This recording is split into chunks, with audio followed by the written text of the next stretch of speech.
Hello there, everyone. Welcome to Whisper Zone. I am your storyteller, and I'm here to guide you tonight. I know many of you use these videos to drift off to sleep, so before we begin, take a moment to like this video and subscribe to our channel. I'm always curious. Where are you watching from, and what time is it in your part of the world? Now, find your cozy spot and relax. Story 1. I never thought I'd see someone's breath turn to ice in the middle of July. But there it was, a tourist's gasp freezing right in front of my face, tiny crystals sparkling in the summer sun. That's when I knew something was terribly wrong in my park. My name is Eleanor Thompson, L to everyone here at Glacier National Park, and I've spent my whole life in these mountains. As a park ranger and former Olympic biathlete, I thought I knew every mood and mystery these peaks could throw at me, but this summer changed everything.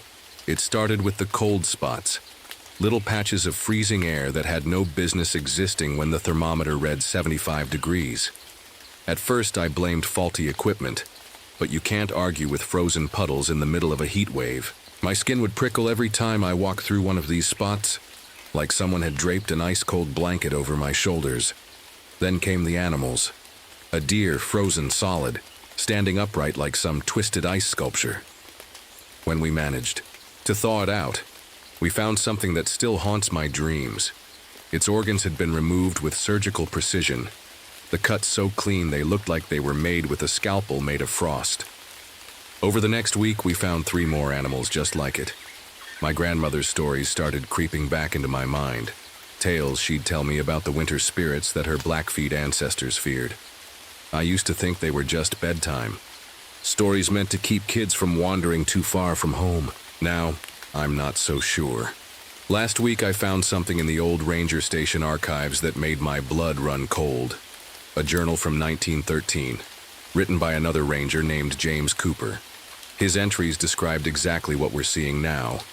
The cold spots, the frozen animals, the strange ice formations in caves that look like they're growing like crystal gardens. The journal ends abruptly in mid-sentence. But it was yesterday's discovery that really shook me. While checking the hidden lake trail, I spotted something blue glinting in a patch of summer wildflowers. It was a human hand, perfectly preserved. Crystal clear ice reaching up from the ground like it was trying to grab help. The weird thing was, the ice wasn't melting, even under the hot Montana sun. This morning, I got a call about strange circles of ice appearing around the campgrounds. They look like giant snowflakes, each one perfectly formed and impossible to melt. The locals are scared, and the tribal elders from my reservation are holding emergency meetings. They say something ancient is waking up. I'm standing at my office, window now, watching more tourists arrive for their summer vacations. They're wearing shorts and carrying hiking poles, completely unaware of what's happening. The temperature outside reads 70 degrees, but I just watched a hummingbird freeze solid in mid-flight and shatter against my window. I've been a ranger here for 15 years, and I've led dozens of rescue missions. Lost hikers, injured climbers, even had to chase off a grizzly or two. But the thing that's coming for us now, I don't think any of my training has prepared me for this. The wind just picked up, and it carries a sound I've never heard before, like ice cracking, but almost musical. Almost like it's calling someone's name. I need to figure this out fast, because whatever's causing this isn't just killing animals anymore. A family of 4 went missing this morning, and their campsite thermometer was found frozen solid at minus 120 degrees. Something is hunting in my park, and I have a terrible feeling it's just getting started. The Miller family's tent was frozen solid, like someone had dipped it in liquid ice. I touched it with my gloved hand, and even through the thick material I could feel the biting cold. The crazy thing? The sun was beating down, and my phone showed it was 70 degrees outside. "Elle, you need to see this," my partner Mike called from behind the tent. I found him staring at the family's camping stove. The metal was covered in a layer of ice so thick it looked like glass, and their half-cooked breakfast was suspended inside it like bugs in amber. We'd been searching for the Millers, Mom, Dad, and 2 kids, since sunrise.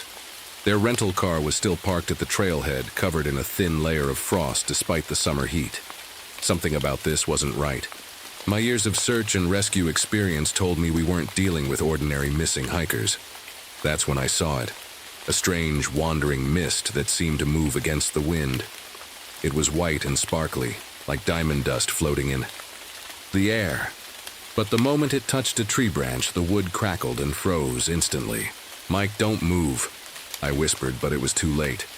He had already stepped toward the mist, curious about its strange movement. The ice fog swirled around his left arm, and I heard his scream. When the mist cleared, his entire arm was covered in a thin layer of frost, and his skin had turned an awful blue color. I pulled him away and wrapped his arm in emergency blankets, but the cold seemed to be spreading. Through chattering teeth, Mike told me what he'd felt. Not just the freezing cold, but something else. Something that had tried to get inside his mind.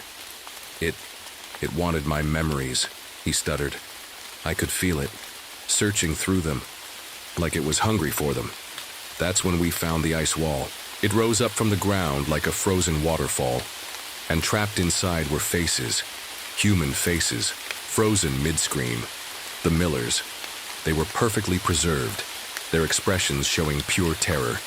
But the worst part? Their eyes seemed to follow our movements.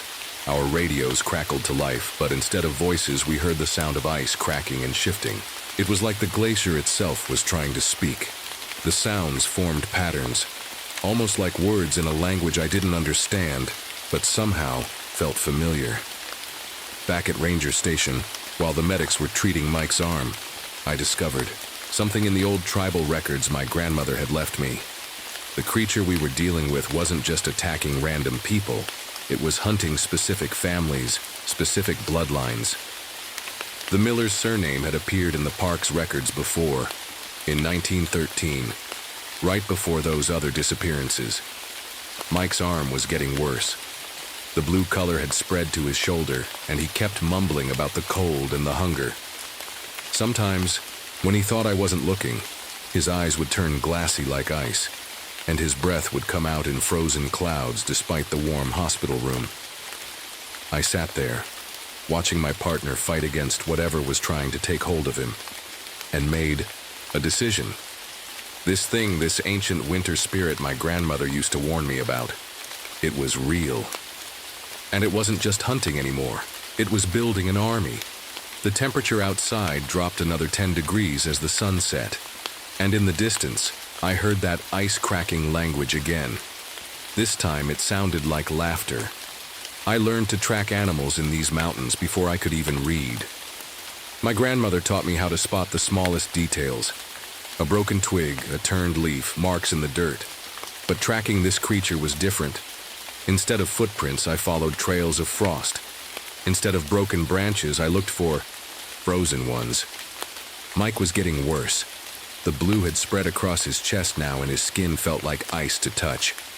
Sometimes he'd stare at nothing and whisper about the cold and the hunger. It broke my heart to see my friend like this, but it also made me angry, really angry. I called my cousin Sarah from the tribal council.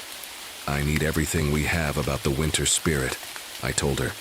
"Everything the elders know, everything in the old stories. Be careful what you ask for, Elle," she warned. "Some of these stories, they're not just stories." She was right.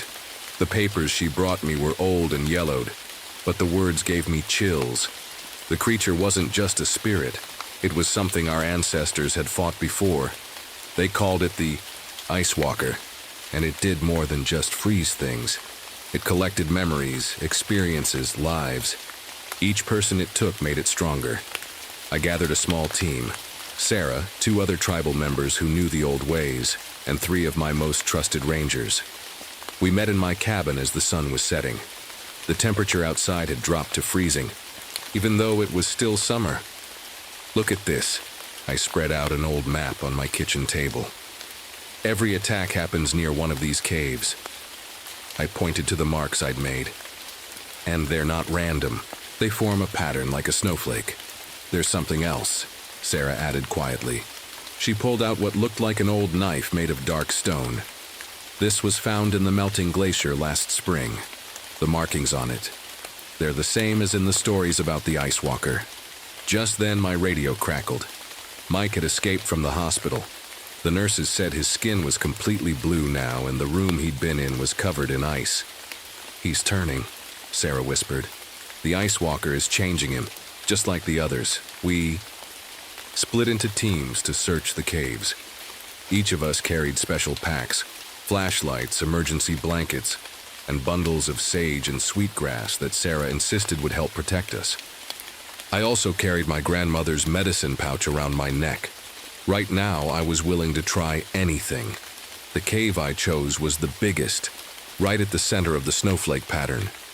As I walked deeper inside, my flashlight beam showed ice crystals, growing on the walls like strange flowers. The air got colder with each step.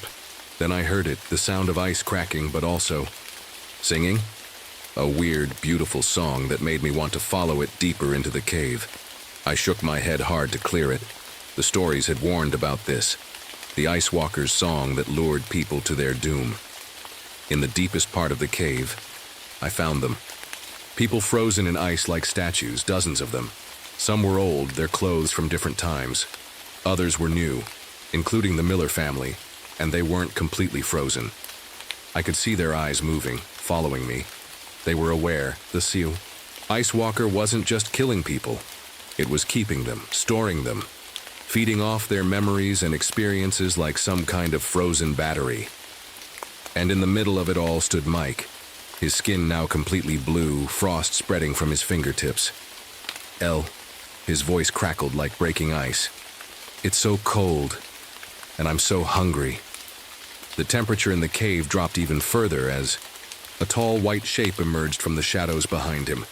The Ice Walker had finally shown itself, and now I knew why my grandmother had trained me so hard in tracking, in survival, in our old ways. She'd known this day would come. She'd been preparing me for this fight my whole life. The blizzard came out of nowhere. Snow whirled around me so thick I could barely see my own hands, even though I was in a cave. The Ice Walker stood there, tall and white like a person made of frost, with eyes that glowed blue like the heart of a glacier. Mike stood beside it, no longer really Mike at all. "You can't save them," Mike's voice crackled like breaking ice. "Join us instead. The cold, like it's beautiful once you accept it." I clutched my grandmother's medicine pouch tighter. Inside was the most precious thing our family owned, a small, smooth stone that had been passed down through generations. Grandmother said it held the warmth of all our ancestors' fires. "I'm not here to join you," I said, trying to keep my voice steady. "I'm here to stop you." The Ice Walker moved so fast I almost didn't see it. Suddenly it was right in front of me, its cold so intense my eyelashes frosted over. It reached for my face with long, icy fingers. But something strange happened. When it touched my skin, the ice didn't spread. The creature pulled back, making sound like cracking icicles. "The bloodline," Mike hissed. "She has the old blood." My grandmother's stories rushed back to me. Our family had fought this thing before. That's why she'd trained me so hard, taught me all the old ways. That's why the cold didn't affect me like it did others. I pulled out the stone medicine bundle and began the chant my grandmother had made me memorize. The words felt warm in my mouth, and the stone began to glow with a faint red light. The Ice Walker screamed, a sound like 1,000 windows cracking at once. It sent a wave of frost at me, but the warm light from the stone created a shield around me. "Mike," I called out to my partner, "remember who you are. Remember the warmth." For a moment, I saw something flicker in Mike's icy eyes. A memory of summer days on patrol, of laughing around campfires, of helping lost hikers find their way home. The Ice Walker sensed it too. It lunged at me, trying to stop my chant. We fought in the swirling snow, its ice against my warmth, its strength against my training. Every time it touched me, the stone glowed brighter, protecting me. But I could feel the stone getting colder. Each burst of protection made it dimmer. I knew what I had to do. I waited until the Ice Walker came close again, then threw myself forward. The creature grabbed me, just like I hoped it would, and before it could pull away, I pressed the stone against its chest. The cave filled with blinding light. The stone cracked, releasing all the warmth of 1,000 ancestral fires at once. The Ice Walker's scream shook icicles from the ceiling. Its frozen body began to crack and melt. As it melted, all the people it had taken began to thaw. The Miller family gasped as their ice prison melted away. Other victims, some who had been frozen for years, began to move. Mike collapsed, the blue fading from his skin. The Ice Walker dissolved into a puddle of water, leaving behind only a faint whisper of winter wind. The blizzard died away, and warm summer air began to flow into the cave. But victory came with a price. The stone, my family's precious heirloom, had shattered completely, and my hands, the ones that had held it, were frostbitten badly. I lost 3 fingers to the cold that day. Mike recovered fully, though he still gets chills on warm days. The Miller family and the other victims were all okay, though they don't remember much of their time in the ice. Some have nightmares about the cold, but those are fading. The park has changed.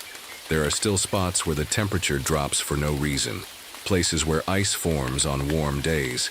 But the Ice Walker is gone, at least for now. I've taken my grandmother's place as a tribal elder. On cold nights, I tell the young ones this story. Not to scare them, but to prepare them. Because sometimes the most dangerous monsters are the ones that come on the coldest days of summer. And if you're ever in Glacier National Park and feel a sudden chill on a warm day, walk the other way. Some cold spots are better left alone. 1 year later, I'm sitting at my desk in the ranger station looking at my hands. The missing fingers don't hurt anymore, but sometimes I still try to use them when I'm typing reports. Old habits die hard, I guess. The Miller family sent me a Christmas card last month. The kids are doing well in school, though their mom says they still sleep with the lights on. They've moved to Arizona, somewhere warm, they told me. I understand. Mike is back on patrol duty. He's still the best partner I could ask for, even though he wraps up in an extra jacket these days, even in August. Sometimes he stops and stares at nothing, like he's remembering something from his time in the ice. But those moments are getting rarer. The park feels different now. Quieter, maybe. The tourists still come, taking pictures of the mountains and hiking the trails. Most of them don't notice how the birds go silent when they pass certain spots, or how some caves stay icy even in the hottest part of summer. My new job as a tribal elder keeps me busy. Every month I teach a class about wilderness survival to local kids. I show them how to track, how to stay warm, how to read the weather. I don't tell them about the Ice Walker, not directly, but I make sure they know what to do if they ever feel an unnatural cold on a warm day. Yesterday, while hiking near Hidden Lake, I found something that made me pause, a single flower, frozen solid in the middle of a sunny meadow. I didn't report it. Instead, I sat down and took out my grandmother's journal, the one she left me. There are more stories in here, more warnings about things that wake up in different seasons. The Ice Walker taught me something important. Not all stories are just stories. Sometimes the monsters in them are real. But it also taught me that we're stronger than we think, especially when we remember who we are and where we come from. So I keep watching, keep teaching, keep preparing. Because that's what rangers do. That's what elders do. We protect people from dangers they don't even know exist.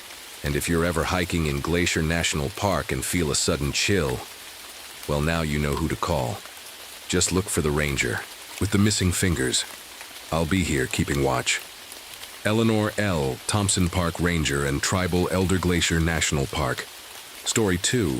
I've seen a lot of strange things in my 20 years as a park ranger, but nothing prepared me for what I found that morning in Olympic National Park. The wolf tracks in the mud were all wrong. Each print was bigger than my hand spread. Wide, nearly twice the size of any wolf I'd ever tracked. Standing there in the early morning mist, I felt the hair on the back of my neck stand up. Something wasn't right in my woods. My name is Marcus Reynolds, and I've spent most of my life in these forests. After serving as an Army Ranger and losing Sarah, my wife, to cancer 2 years ago, this park became my whole world. The only thing I have left of her is the silver locket I carry in my pocket, running my thumb over its smooth surface whenever I miss her most. That morning with the tracks was just the beginning. A week later, I was having coffee with Joe Running Bear, one of the tribal elders I've known since I started working here. His weathered face grew serious when I mentioned the tracks. "Marcus," he said, gripping his mug tight, "our people have stories about creatures that walk between forms. Not quite human, not quite wolf. The old ones say they can steal your voice, melt into shadows, and heal from almost anything." He leaned forward, his dark eyes intense. "If you're seeing signs, you need to be careful." I wanted to brush it off as just another legend. But 2 days later, I found something that made my blood run cold. 3 elk carcasses arranged in a perfect triangle in a clearing. They weren't just killed, they were torn apart, like something had been playing with them. My dog Max, usually eager to investigate any scent, wouldn't go near them. He just stood at the edge of the clearing, whining. The reports started coming in after that. 3 hikers vanished in as many months. The strange part? Their camps were found untouched, like they'd just gotten up and walked into the forest, never to return. Then came the howls. I'll never forget the first time I heard them. I was doing a night patrol, and at first it sounded like a normal wolf call. But then it changed, becoming something else. Something that sounded almost human. Max, who'd been with me on hundreds of patrols, pressed himself against my leg, trembling. It got worse. Max started refusing to patrol certain areas at night, areas that had always been part of our regular route. I tried to force the issue once, but when he dug his heels in and started growling at the darkness, I learned to trust his instincts. The final straw came when I found the shredded ranger uniforms. They were scattered across one of our remote trail posts, torn to ribbons. But it wasn't animal claws that did it. The cuts were too precise, too deliberate. And in the mud nearby, I found more of those massive prints. That night, sitting alone, in my cabin with Max curled up tight against my side, I pulled out Sarah's locket and held it tight. "I don't know what's out there, honey," I whispered, "but I'm going to find out." As if in response, a howl echoed through the dark woods, a sound that started as a wolf's cry and ended in what could have been human laughter. I knew then that my forest had changed. Something was out there, something that didn't belong, and it was my job to protect these woods and the people in them. What I didn't know was that I was about to face something that would challenge everything I thought. I knew about the natural world and about myself. The footprint in the mud stopped me dead in my tracks. I'd been a park ranger for 20 years, but I'd never seen anything like this before. It looked like a wolf print, but it was huge, bigger than my own hand. My heart started beating faster as I crouched down to look closer. My name's Marcus Reynolds, and Olympic National Park has been my home ever since I left the Army Rangers. After my wife Sarah died from cancer 2 years ago, these woods became everything to me. Every morning, I touch the silver locket she gave me before gently putting it in my pocket. It helps me feel like she's still with me somehow. I should have known something was wrong when I found those prints, but that was just the start. A few days later, I was having breakfast with my old friend Joe at the local diner. Joe's one of the oldest members of the local tribe, and he knows these woods better than anyone. "Those prints you found," he said, putting down his coffee cup. "They're not from any normal wolf." His face got really serious. "Our people have stories about creatures that can change from human to wolf. They can copy any voice they hear and hide in shadows. You need to be careful, Marcus." I didn't want to believe him, but then I found something that made my skin crawl. Deep in the woods, there were 3 dead elk.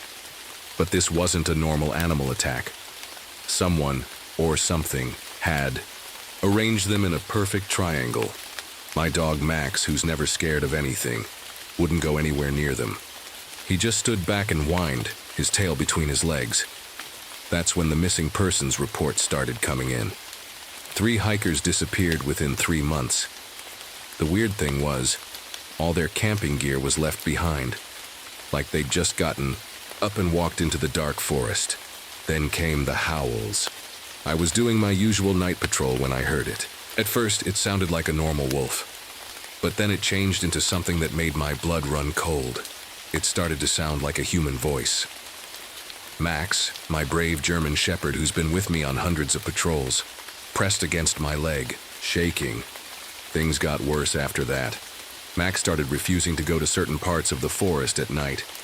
If I tried to make him go, he'd dig his paws in and growl at the darkness.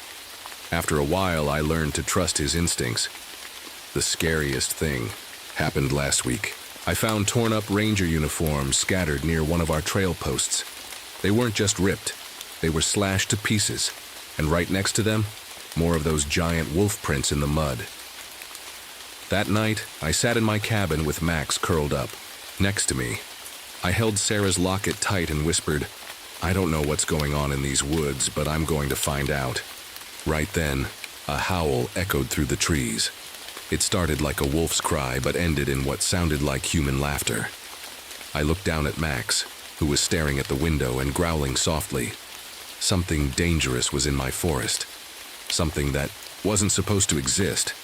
And as the park ranger, it was my job to protect everyone from whatever this thing was. I just didn't know then that I was about to face the scariest thing I'd ever seen in my life. It was a quiet Tuesday night when I heard something that made my whole world stop. I was walking my usual patrol route near Cedar Creek when a voice called out from the darkness. "Marcus? Marcus, honey, where are you?" My feet froze to the ground. That voice, it was Sarah's voice. My Sarah, who'd been gone for 2 years. It sounded exactly like her, down to the way she used to say my name. But that was impossible. "Marcus, please help me. I'm lost." The voice came from deeper in the woods. Max started whimpering and pulling on his leash, away from the voice. That's when I knew something was very wrong. If it had really been Sarah, Max would have recognized her scent and run toward her. This was something else, something using her voice like a trap. I clicked on my flashlight and pointed it toward the sound. The beam caught something moving between the trees, something big that walked on 2 legs, then dropped to all 4s. It disappeared before I could get a good look. The next morning, I found something that made me sick to my stomach. There was a cave off one of the hiking trails, and inside, well, I'll just say that someone or something had been eating there. And it wasn't eating deer or elk. I radioed for backup right away. But the worst was yet to come. That evening, just as the sun was setting, I saw it. I was checking the trail cameras when movement caught my eye. About 50 yards away, standing in a clearing, was what looked like a person. But as I watched, the person's body began to change. Their arms grew longer, their face pushed out into a wolf's snout, and dark fur spread across their skin. In seconds, where a person had stood, there was now a massive wolf-like creature. It was like watching a nightmare come to life. I tried to follow its tracks, but they made no sense. They'd go in one direction, then suddenly appear going the opposite way, as if the creature could jump impossible distances or walk on air. The radio started acting weird too. Every time I tried to call into the station, the normal static would turn into deep growls and snarls. Sometimes I'd hear voices mixed in, voices of people I knew weren't there. That's when Jackson Mitchell, one of our newest rangers, disappeared. He was supposed to be doing a night patrol in the north section. When he didn't check in, I went looking for him. All I found was his ranger badge lying in the dirt, covered in some kind of thick black liquid that looked like oil but smelled like rotten meat. I picked up the badge and put it in my pocket next to Sarah's locket. My hands were shaking. This thing, whatever it was, had taken someone I knew, someone I was supposed to protect, and I had a terrible feeling that if I didn't stop it soon, Jackson wouldn't be the last person to disappear in my woods. That night, sitting at my desk looking at Jackson's badge, I made a decision. I wasn't going to wait for this creature to attack again. It was time to hunt it down. But as I loaded my gun and checked my gear, a small voice in my head kept asking, how do you fight something that can steal the voice of someone you love? Something that can change its shape and disappear into shadows? I touched Sarah's locket for luck and whistled for Max. Whatever this thing was, it had made a big mistake. It had brought its nightmare into my forest. and I was going to find a way to end it. Looking back now, I wish I'd known then what I was really up against. Maybe I would have been better prepared for what came next. But then again, how can anyone really be prepared to face a monster that breaks all the rules of what should be possible? The first thing I did was set up trail cameras everywhere. Not just the regular spots, but in places where Max refused to go. For 3 days, most of the pictures showed nothing but trees and normal forest animals. But on the fourth night, one camera caught something that made my hands shake. The photos showed what looked like moving shadows, except shadows aren't supposed to move by themselves, and they definitely aren't supposed to change shape. In one picture, the shadow looked human. In the next, taken just seconds later, it had the shape of a huge wolf. But the creature wasn't just wandering around anymore. It was getting bolder. Every night it came closer to the ranger station. I'd hear heavy footsteps on the porch, scratching at the windows, and that awful mix of wolf howls and human voices. Max would stand by the door growling, his fur standing straight up. One morning, I hiked up to Thunder Ridge with Joe, the tribal elder. He wanted to show me something. On the side of a cliff hidden behind some bushes were ancient paintings. The red-brown pictures showed people turning into wolves and other people running away from them. But one image gave me hope. It showed warriors using what looked like silver weapons against the wolf creatures. Our ancestors fought these things before, Joe said, touching the paintings carefully. They learned that each time the creature kills, it gets stronger. But they also found its weakness. He turned to me with serious eyes. Silver burns it like fire, and certain sacred herbs can trap it, keep it from changing shape. I was about to ask more when Max's bark cut through the air, but his bark turned into a yelp of pain. Everything happened so fast after that. I turned to see the creature burst out of the trees. It was half human, half wolf, with long arms ending in huge claws. Max didn't hesitate. He lunged at the monster, giving me time to pull out my gun. But I was too slow. Max fought bravely, like the loyal friend he'd always been. But the creature was too strong. By the time I got 3 shots off, making the monster run away howling, my brave dog was lying still on the ground. I dropped to my knees beside him and he licked my hand one last time before closing his eyes forever. I buried Max on a quiet hill overlooking his favorite part of the forest. Joe helped me mark his grave with stones and burn sacred herbs around it. He died protecting you, Joe said softly. He was a warrior too. That night, as I cleaned my gun and packed special bullets made with silver, my sadness turned into determination. The creature had taken too much. The missing hikers, Jackson, and now Max. It had to be stopped. Joe helped me make the plan. We'd use his tribe's ancient knowledge and my tracking skills. We gathered sacred herbs that his people had used for generations. We melted down silver to make more bullets. We drew maps and marked all the places where the creature had been seen. But the hardest part was knowing that the creature was watching us too. Every night it got closer to the ranger station. Sometimes I'd catch glimpses of it through the windows. A huge shadow with glowing eyes. It would tap on the walls and whisper with the voices of people it had taken. I kept Sarah's silver locket close. Somehow I felt like it would be important, like she was still watching over me, helping me fight this battle. Looking at my map covered, with markers showing where people had disappeared, I realized something scary. The attacks were making a pattern. The creature wasn't just hunting randomly, it was creating a huge spiral, moving closer and closer to the heart of the forest, and at the center of that spiral was an ancient tribal sacred ground. "That's where we'll make our stand," Joe said, pointing to the sacred ground on the map. "That's where this has to end." I nodded, checking my silver bullets one last time. We'd set our trap there, using everything we'd learned. But as thunder rumbled in the distance, I couldn't help wondering, would it be enough to stop something that seemed to break every rule of nature? The creature had killed my dog, taken my friend, and used my wife's voice against me. Now it was time to end this hunt, one way or another. The storm hit just as the sun was setting. Rain pounded against the ranger station's windows and lightning lit up the sky. I was checking my silver bullets one last time when I heard it. A low growl that seemed to come from everywhere at once. "Marcus." The creature was using Sarah's voice again. "Let me in, Marcus." But this time, I was ready for it. Joe and I had spread his sacred herbs around the station and drawn special marks on the doors and windows. The creature couldn't get in unless I wanted it to.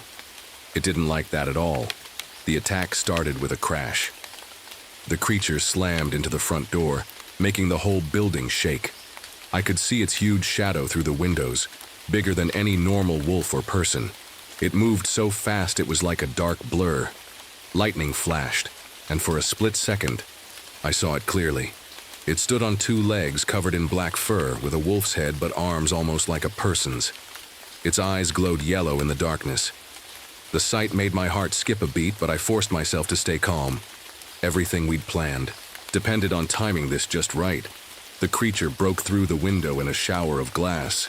I fired 2 silver bullets, hitting it in the shoulder. It screamed, a sound that was part wolf howl, part human cry, and black blood dripped onto the floor. But it didn't stop. If anything, it got angrier. We fought through the station, crashing through furniture. The creature was incredibly strong. One swipe of its claws tore through my jacket like it was paper. The cut on my arm stung like fire, but I couldn't let that slow me down. I kept firing, driving it back toward the door. Each silver bullet made it howl in pain, but it just wasn't enough. Then something strange happened. The creature's body started to fade like smoke. It was trying to disappear into the shadows. "Now," I shouted. Joe, who'd been waiting outside, threw burning bundles of sacred herbs through the broken windows. The smoke filled the room, and suddenly the creature couldn't fade away anymore. It was trapped in its solid form, but we had made it desperate, and that made it even more dangerous. It lunged at me with incredible speed. We crashed to the floor, and I felt its hot breath on my face. Its claws dug into my shoulders, and its yellow eyes stared into mine. In that moment, I thought about Max, about Jackson, about all the people this thing had hurt. That's when I felt Sarah's locket in my pocket. Without thinking, I pulled out the silver locket and pressed it against the creature's chest. The effect was instant. Where the silver touched its skin, the creature's flesh began to smoke and burn. It let out the most horrible scream I'd ever heard. The creature threw itself backwards, but I didn't let up. I grabbed my gun, loaded my last silver bullet, and fired, right where the locket had burned it. The shot hit home. The creature's body began to change, shifting between wolf and human forms like a flickering light. Then, with a sound like thunder, it burst apart into shadows that faded away into nothing. Where it had stood, only a pile of black ashes remained. As soon as the creature disappeared, something even stranger happened. All around the ranger station, lights began appearing in the woods, like small floating lanterns. Joe gasped and pointed. There, lying in the grass where each light touched the ground, were the bodies of everyone the creature had taken. Some of them were still breathing. We found Jackson among them. He was alive but very weak. When we asked him what he remembered, he just shook his head and said everything felt like a bad dream. I picked up Sarah's locket from where it had fallen. The silver was now marked with strange symbols, like the ones in the ancient cave paintings.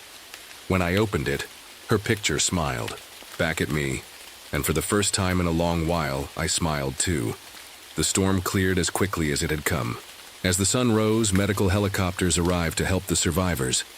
I sat on the station's broken porch, holding my bandaged arm and watching them work. Joe brought me a cup of coffee and sat down beside me. "It's over," he said quietly. I nodded, touching the locket in my pocket. "Yeah, but the woods will never feel quite the same." I looked out at my forest, now peaceful in the morning light. The creature was gone, but I knew there would always be mysteries in these ancient woods, and maybe that's how it should be. I retired from the ranger service a month later. My arm healed, but doctors said I'd always have scars from the creature's claws. I didn't mind. They reminded me that it hadn't all been a dream. Jackson recovered, too, but something had changed in him. Sometimes I'd catch him staring at his hands like he expected them to change shape. He told me that while the creature had him, he could feel himself starting to transform. He quit the ranger service and moved to the city. I still live near the park. On full moon nights, I sometimes hear wolves howling in the distance. These are normal wolves, but I always find myself listening carefully, making sure the howls don't sound too human. Sarah's locket sits on my bedside table now. The strange marks on it never faded, and sometimes they seem to glow faintly in the dark. Joe says they're protection symbols, that Sarah is still watching over me. I like to think he's right.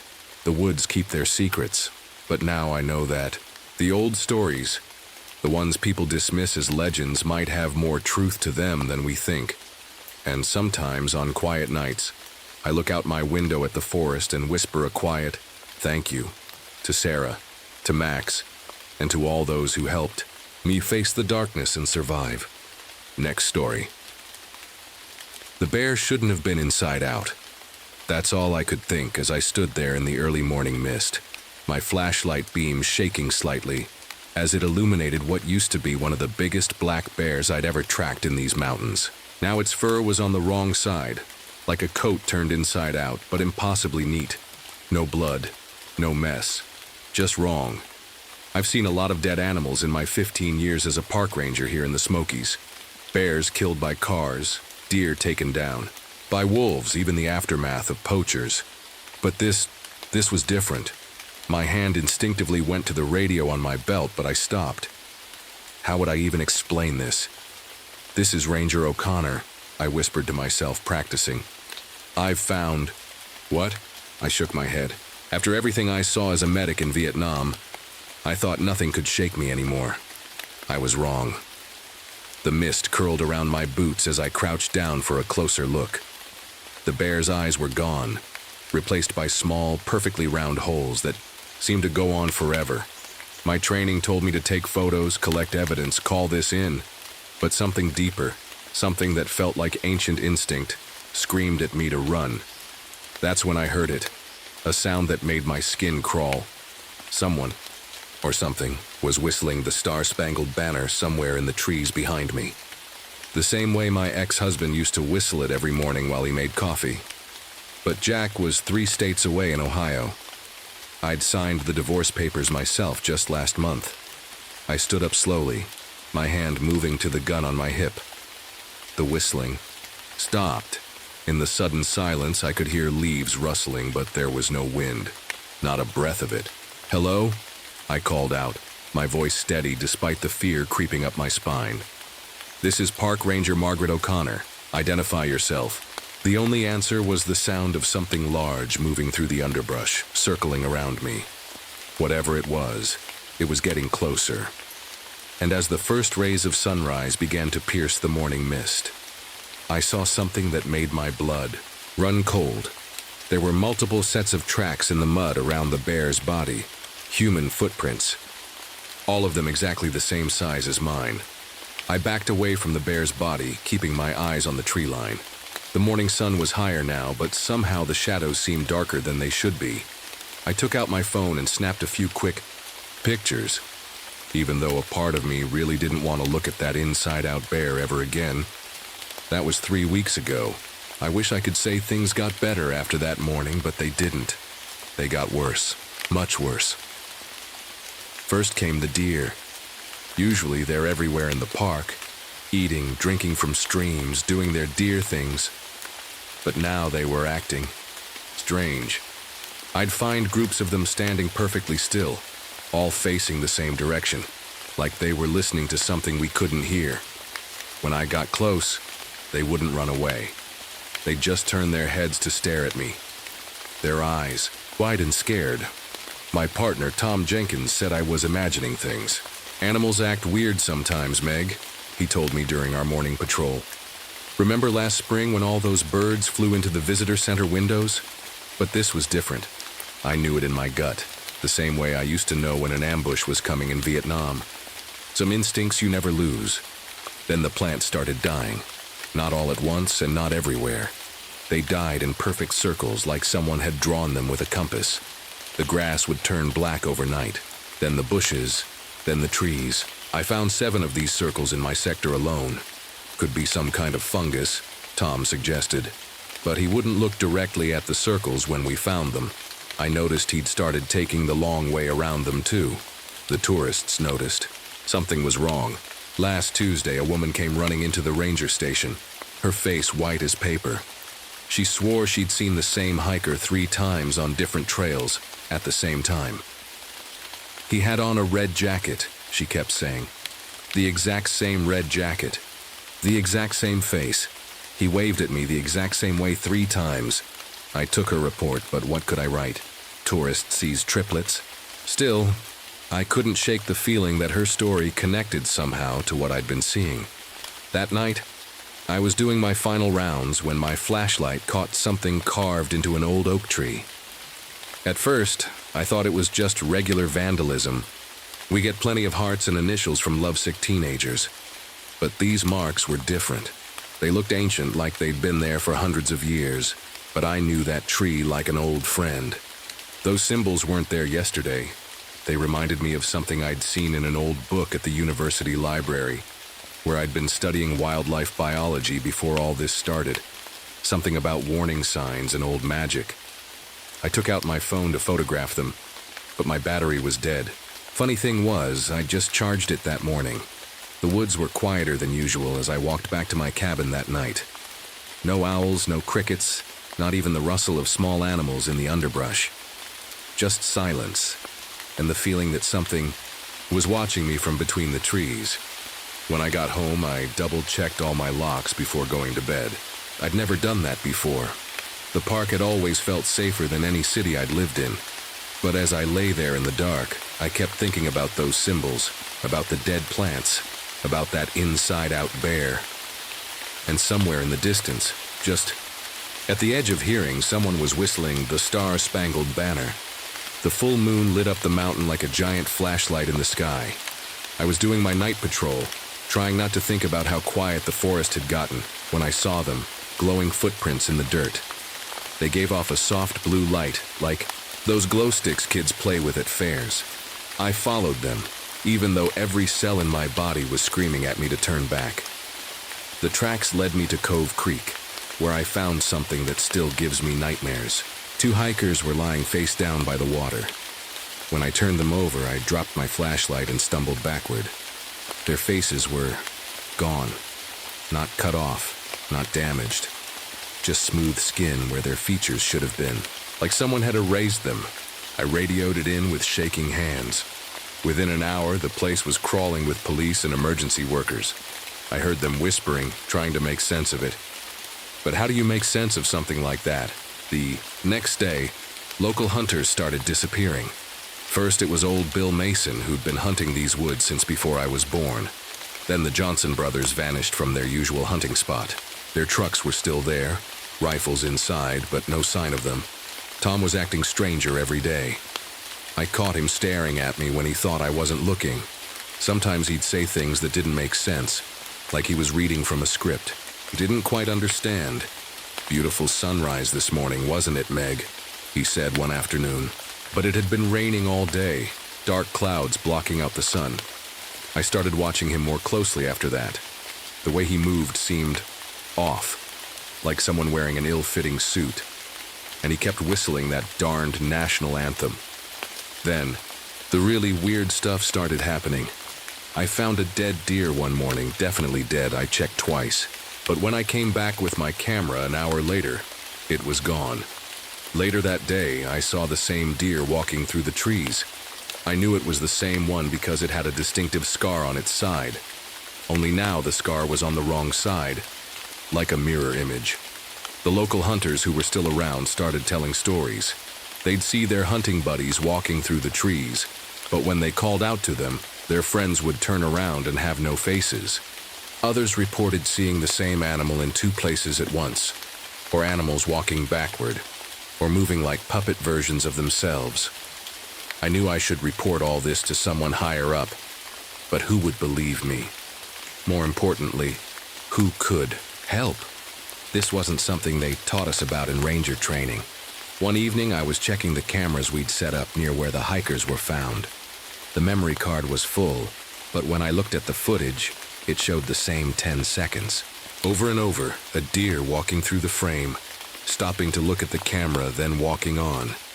The same clip, repeated thousands of times. I was about to pack up when I heard a familiar voice behind me. "Hey, stranger." I turned around slowly, my heart stopping in my chest. There, leaning against a tree, was my ex-husband, Jack. He looked exactly like he had the last time I saw him, down to the small coffee stain on his shirt collar. But Jack was in Ohio. I'd talked to him on the phone just that morning. "Beautiful sunrise this morning, wasn't it?" he said, smiling with too many teeth. I ran.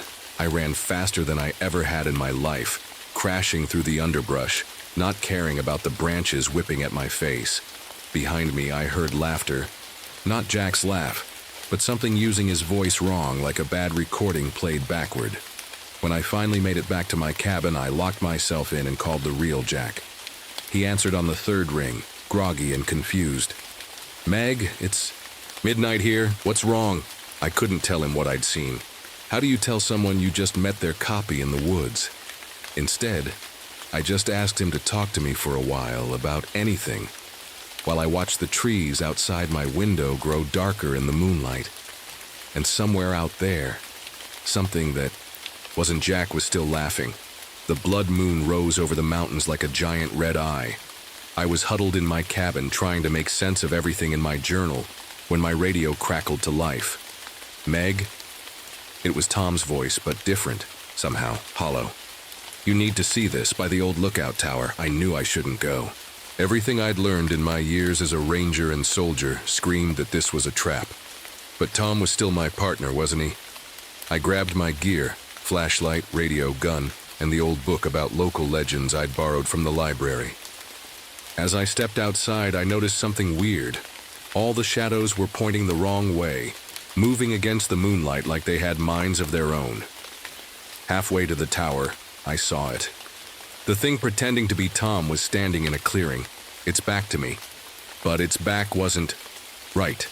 It was like looking at TV static, shaped like a person. "Tom!" I called out, my hand on my gun.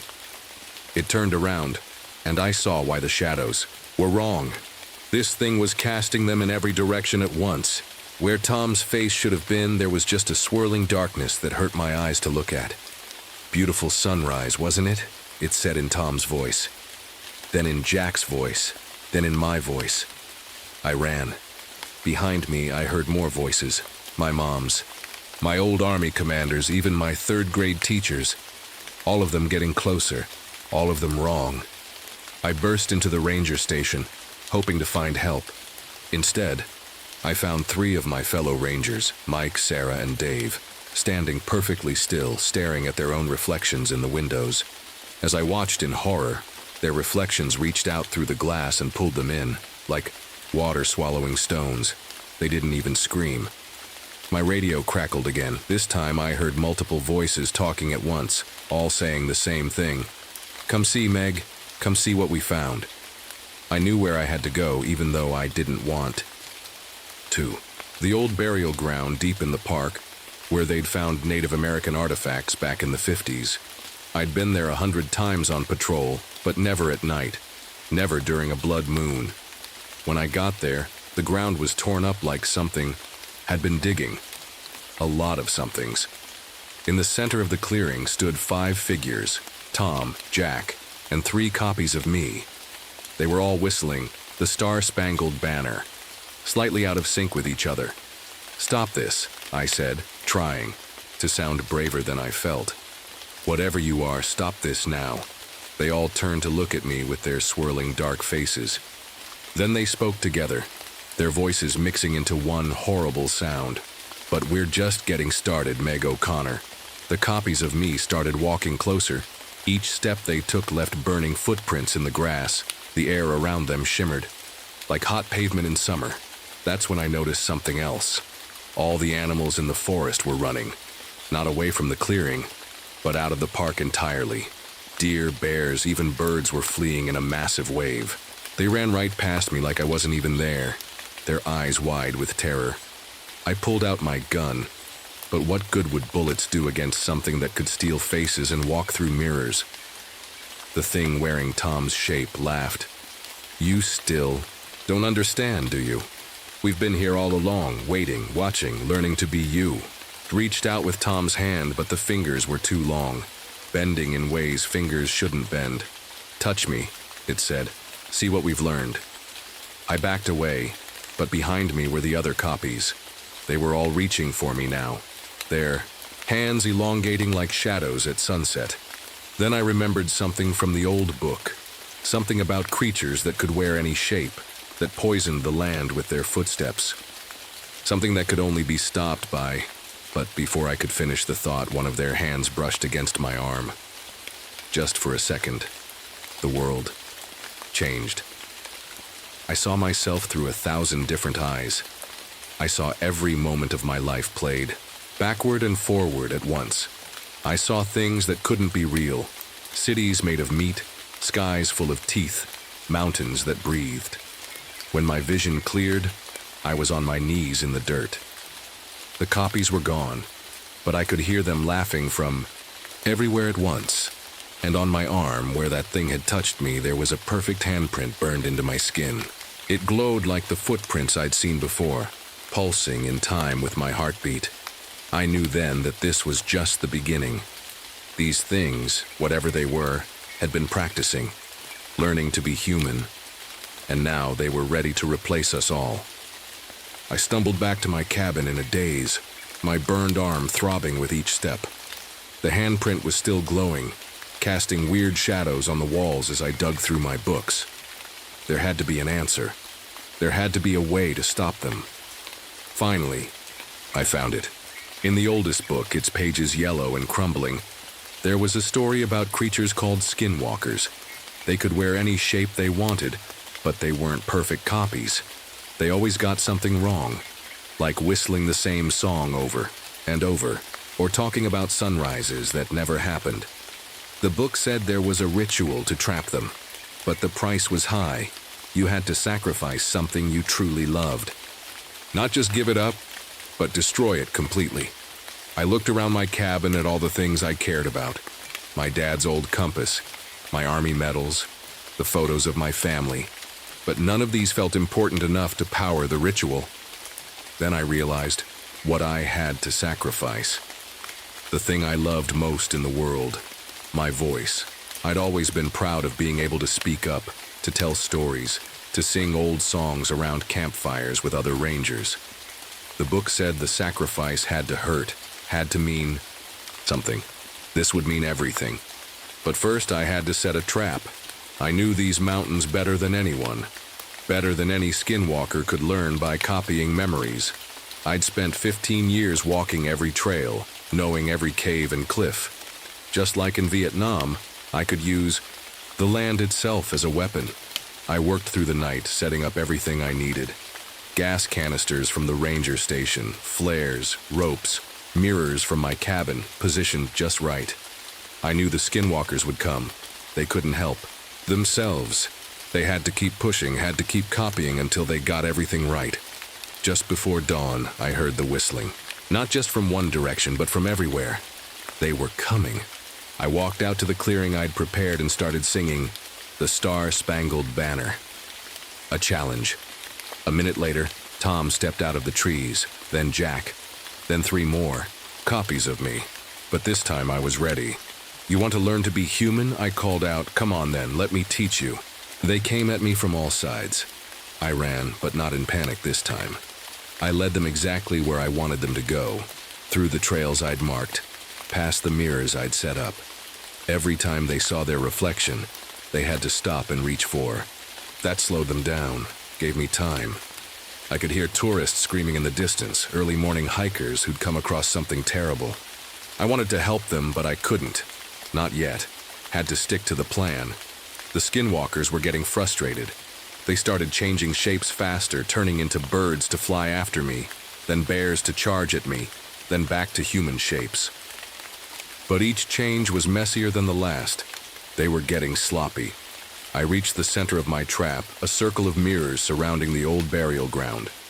As soon as they stepped inside, I hit the flares. Red light flooded the clearing, making more shadows than should be possible. The skinwalkers shrieked with a sound that wasn't human or animal. That's when I started the ritual. The words were strange and hurt my throat to say, but I kept going. With each word, the handprint on my arm burned brighter. The skinwalkers realized too late what was happening. They tried to run, but the mirrors trapped them, forcing them to see their true forms. They weren't ready for that.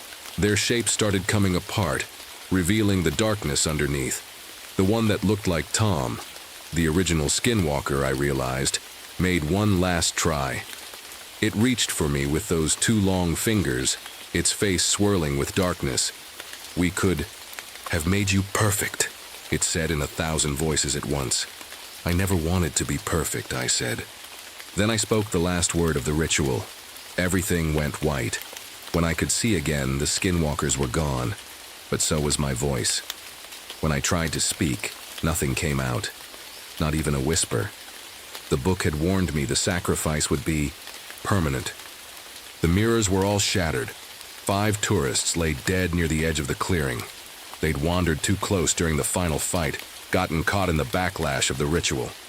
I couldn't even call for help. All I could do was fire my flare gun and wait. Later they found Tom's body in a cave. The real Tom. He'd been there for weeks, ever since the skinwalker took his place. I wrote out everything that happened in my report, but I know most people don't believe it. They blame wild animals for the deaths, blame toxic gas from the caves, for the strange incidents.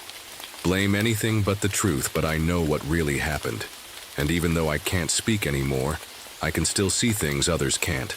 When I look in mirrors now, I sometimes catch glimpses of other skinwalkers waiting in the reflections, watching, learning, getting ready to try again. So I stay here in the mountains, keeping watch. My new partner thinks it's strange that I never talk, that I always check the mirrors, that I panic a little when someone whistles the national anthem. But that's okay. Better to seem strange than to let them catch us unprepared again, because the blood moon is coming again next year. And this time, they'll be ready. 1 year later, they say time heals all wounds. But some scars never fade, the eye. Handprint on my arm still glows sometimes, especially at night. It's like a built-in warning system. It burns whenever something isn't quite right. Like when I see someone smile with too many teeth, or when a bird flies backward, or when the shadows move the wrong way. I carry a small mirror everywhere now, not for checking my makeup, I hardly bother with that anymore, but for checking what's real and what isn't. Skinwalkers can't hide their true nature in reflections. That's the gift, or curse, the ritual left me with. The Great Smoky Mountains National Park is different these days. Tourists still come, but they don't stay after dark. Too many missing person cases. 57 in the past year alone. The official reports blame bears or falls or people getting lost. But I know better. My new partner, Sarah, is patient with my quirks. She doesn't mind that I only communicate through notes and text messages. She's learned my hand signals for danger, and she never whistles. Not ever. Jack calls sometimes, worried about my silence. The doctors can't explain why I can't speak. They say it's probably trauma, suggest therapy. If they only knew the real price of saving everyone. Last week I found another circle of dead plants. Small, just starting. I burned it before anyone could notice. The skinwalkers are testing the boundaries again, looking for ways back in. But I'm ready this time. The tourists joke about the silent ranger who haunts the trails with her mirror and notepad. Some of them make up stories about why I never talk. If they knew the truth, they wouldn't sleep at night. Tonight's a full moon, not a blood moon, just a regular one. But I'll be out there anyway, watching, waiting. Because that's the other thing about skinwalkers. Once you stop them, you become their keeper, their jailer. So I patrol these mountains, my footsteps silent as shadows. And when I see something that's not quite right, a face that's too perfect, or a smile that's too wide, I hold up my mirror, just to be sure. Because they're still out, there, learning, practicing, getting better at being human. and next time they won't whistle. Last night something changed. I was doing my usual evening patrol when my mirror caught something new. Just for a second in its reflection, I saw hundreds of glowing handprints in the trees, exactly like the one on my arm. They were everywhere, forming a giant pattern across the mountain. My phone buzzed. A text from Sarah. Check the news. Reports were coming in from other national parks, Yellowstone, Yosemite, the Grand Canyon, all reporting the same things we saw here last year. Inside-out animals, circles of dead plants, people seeing double. But worse than that was the photo someone posted from Mount Rainier. A group of tourists had taken a selfie at sunset. In the background, barely visible, were 5 figures standing in a circle. Each one looked like a different park ranger from a different park, and they were all whistling. I know because someone took a video too. The song they were whistling, the Star-Spangled Banner. My handprint is burning brighter than ever now. The skinwalkers didn't just want our park, they wanted them all. And this time, they're working together. I can't speak anymore to warn everyone, but I can write, and this is my warning. If you're in a national park and you hear whistling, don't look back. Don't take photos.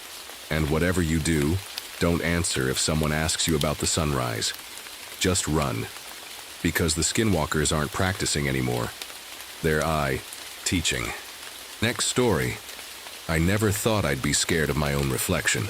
But here in Yosemite, where the shadows dance between ancient trees and whisper secrets older than time itself, I learned that sometimes the face staring back at you isn't your own. My name is Victoria Reeves, and until 6 months ago, I was just another city cop chasing bad guys through concrete jungles. Now, at 39, I'm a park ranger in one of the most beautiful places on Earth. Trade my police badge for a ranger's hat, they said. It'll be peaceful, they said. Yeah, right. It started with Sarah Chen, a hiker who came running into my station one misty morning. Her hands were shaking so bad she could barely hold the cup of water I gave her. I saw myself, she whispered, her eyes wide and haunted. Not in a mirror, on the trail. The other me, she was just standing there, watching. She even had the same scratch on her cheek from when I caught it on a branch earlier.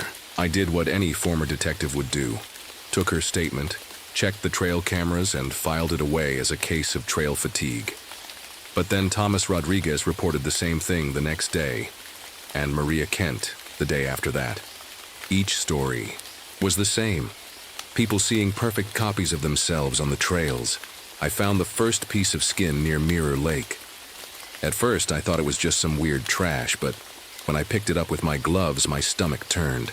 It was like a person had shed their entire face in one piece, complete with perfect fingerprints on the hands.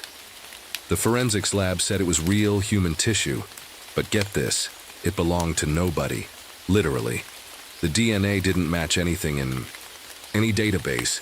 The ancient burial ground incident really got under my skin. Someone or something had disturbed it, leaving behind weird markings that our local tribal experts said they'd never seen before. But what freaked me out more were the photos people started bringing in. Selfies showing impossible things. Tourists posing with themselves in the background. Family photos where the same person appeared twice. I didn't want to believe any of it. 15 years of police work had taught me that there's always a logical explanation. But logic went right. Out the window the day I saw myself, standing at the edge of the woods near my cabin. I was coming back from a late patrol. The moon was full, casting long shadows through the trees. That's when I saw her. Me. Same ranger uniform, same dark curly hair, same scar above my right eyebrow from that boxing match gone wrong in college. But her smile was all wrong, too wide, too many teeth. When she saw me notice her, she didn't run, she waved with my own hand, with my own wave. That little 2-finger salute I always do. I blinked and she was gone. But I could have sworn I heard laughter. My own laughter, echoing through the trees. That night, I called Jimmy Red Eagle, one of our tribal liaisons. His voice was grave. When I described what I'd seen, "Ms. Reeves," he said slowly, Have you ever heard of skinwalkers? I hadn't. But as he told me, the stories passed down through his people about beings that could steal your face, your walk, your very identity. I felt the temperature in my cabin drop 10 degrees. The worst part? I was starting to believe him. Because the thing wearing my face, it was still out there. And somehow I knew it was just getting started. That was 2 weeks ago. Now, as I write this in my log, I can't help but glance at every mirror, every window, every reflective surface. Because in Yosemite, where the shadows shift and dance, you never know which reflection is really yours. And sometimes, when I look really closely at my own reflection, I swear I can see it smile back at me, with too many teeth. Do you know that weird feeling when you catch your reflection in a window, but something seems off? That's how my story begins. But in my case, the reflection walked away. I'm Victoria, but everyone calls me Vicky. I used to be a police detective in the city, where the scariest things were usually just regular people doing bad stuff. Now I'm a park ranger at Yosemite National Park. It's this huge, beautiful place with tall trees, big mountains, and lots of hiking trails. I thought it would be peaceful here. Boy, was I wrong. It all started on a foggy Tuesday morning. A woman named Sarah ran into my ranger station, shaking like a leaf. Her face was white as paper, and she could barely speak. I just saw myself on the trail, she said, clutching her hot chocolate. Not in a mirror or anything. I mean, really saw myself standing there watching me. She even had the same little cut on her face that I got from a tree branch this morning. I did what I always did back when I was a detective. I wrote everything down, checked all our trail cameras, and tried to tell myself it was just because she was tired from hiking. But the next day, another hiker came in with the same story. Then another. And another. All of them saw themselves on the trails, but they were sure they were somewhere else at the time. Then I found something super weird near Mirror Lake. It looked like someone had peeled off their skin, like taking off a Halloween mask, but it was real. When I picked it up, wearing gloves, of course, I learned that much as a detective, I could see actual fingerprints on it. I sent it to our lab, but they said something impossible. The skin was real, but it didn't match anyone in the whole world. How could that be? Things got even creepier when we found out someone had messed with an old Native American burial ground in the park. There were strange marks in the dirt that nobody had ever seen before. People started bringing me photos that gave me the chills. Pictures where you could see the same person twice, like they had a twin who looked exactly like them. I didn't believe any of it. Not at first. I kept telling myself there had to be a normal explanation. But then it happened to me. I was walking home after checking the trails one night. The moon was big and bright, making shadows everywhere between the trees. That's when I saw her, me. She was wearing my ranger uniform, had my curly black hair, and even the small scar above my right eye that I got in college. But her smile, it wasn't right. It was too big, with too many teeth, like a shark trying to look human. When she saw me looking at her, she didn't run away. Instead, she waved at me, using my special wave. You know, the cool two-finger one I always do. Then, faster than I could, blink, she was gone. But I heard laughing in the woods, my own laugh, but wrong somehow. That night, I called Jimmy Red Eagle, who works with us and knows all about the local Native American history. When I told him what happened, he got really quiet. "Vicky," he said in a serious voice, "have you ever heard of skinwalkers?" I hadn't, but as he told me old stories about creatures that could steal your face and pretend to be you, I felt cold all over. The scary part? I was starting to think the stories were real. Now, whenever I write in my ranger log, I can't help checking every mirror and window around me. Because here in Yosemite, where the shadows move in weird ways, you can never be sure if what you're seeing is really you. And sometimes, late at night when I look in my bathroom mirror, I swear my reflection smiles at me before I do. I wish I could say things got better after seeing my double in the woods. They didn't. They got way worse. It started with Mark, one of our nicest rangers. He always brought donuts for everyone on Mondays and knew every bird call in the park. That morning, when he didn't show up for our daily meeting, I got this weird feeling in my stomach. The kind I used to get as a detective when something was really wrong. We found him in his cabin. He was alive, thank goodness, but his face was gone. Not cut off or hurt, just smooth blank skin where his face should be, like someone had carefully erased it. The doctors couldn't explain it, neither could I. I spent that night watching the security camera footage from around Mark's cabin. What I saw made my hands shake. At 3:27 a.m., something moved on the screen. It looked like a shadow at first, but then it stood up and walked. 1 second it was by the trees, the next it was at Mark's door, like it could jump through the shadows themselves. No one can move that fast. At least, no normal person can. Then I started noticing little things about my coworkers. Tim suddenly started drinking coffee when he'd always hated it. Sarah began wearing her watch on the wrong wrist. Little things that most people wouldn't notice, but as a former detective, I was trained to spot details that didn't fit. Jimmy Red Eagle helped me set up cameras all over the park. We were looking for anywhere the skinwalker might be hiding. That's how we found the cave. It was hidden behind a waterfall, the kind of place tourists never go. Inside was the stuff of nightmares, faces, dozens of them, hanging like pictures on the wall. Some I recognized from missing person reports going back years. They weren't photos, though. They were actual faces, preserved somehow, each one frozen in a look of surprise or fear. I threw up when I found them. Wouldn't you? But the scariest part. In the middle of all those faces was an empty space on the wall. Next to it, scratched into the rock, was my name. Skinwalker wasn't just hunting anymore. It was leaving me a message. It wanted my face next. That night, I called an emergency meeting. Me, Jimmy, and some tribal elders who knew about skinwalkers. They brought old books, drawings, and stories, passed down through generations.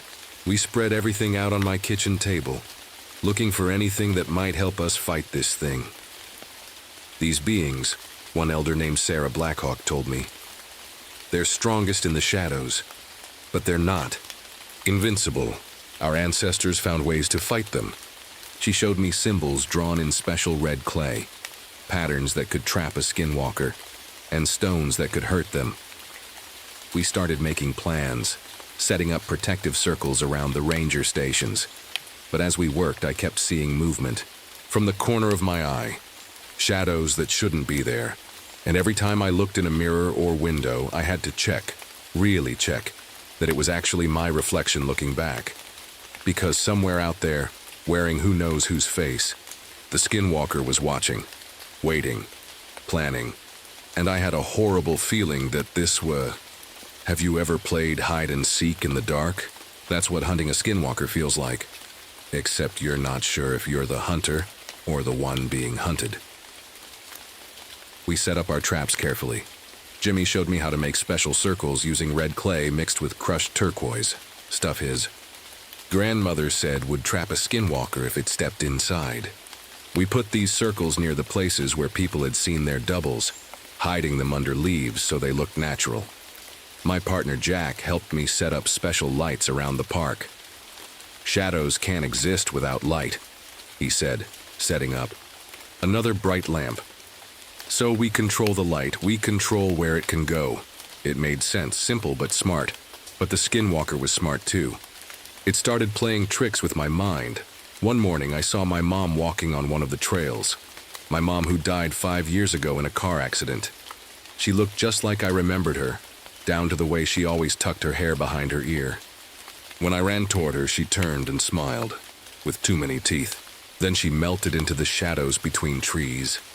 The next day, it was my old police partner from the city, Mike.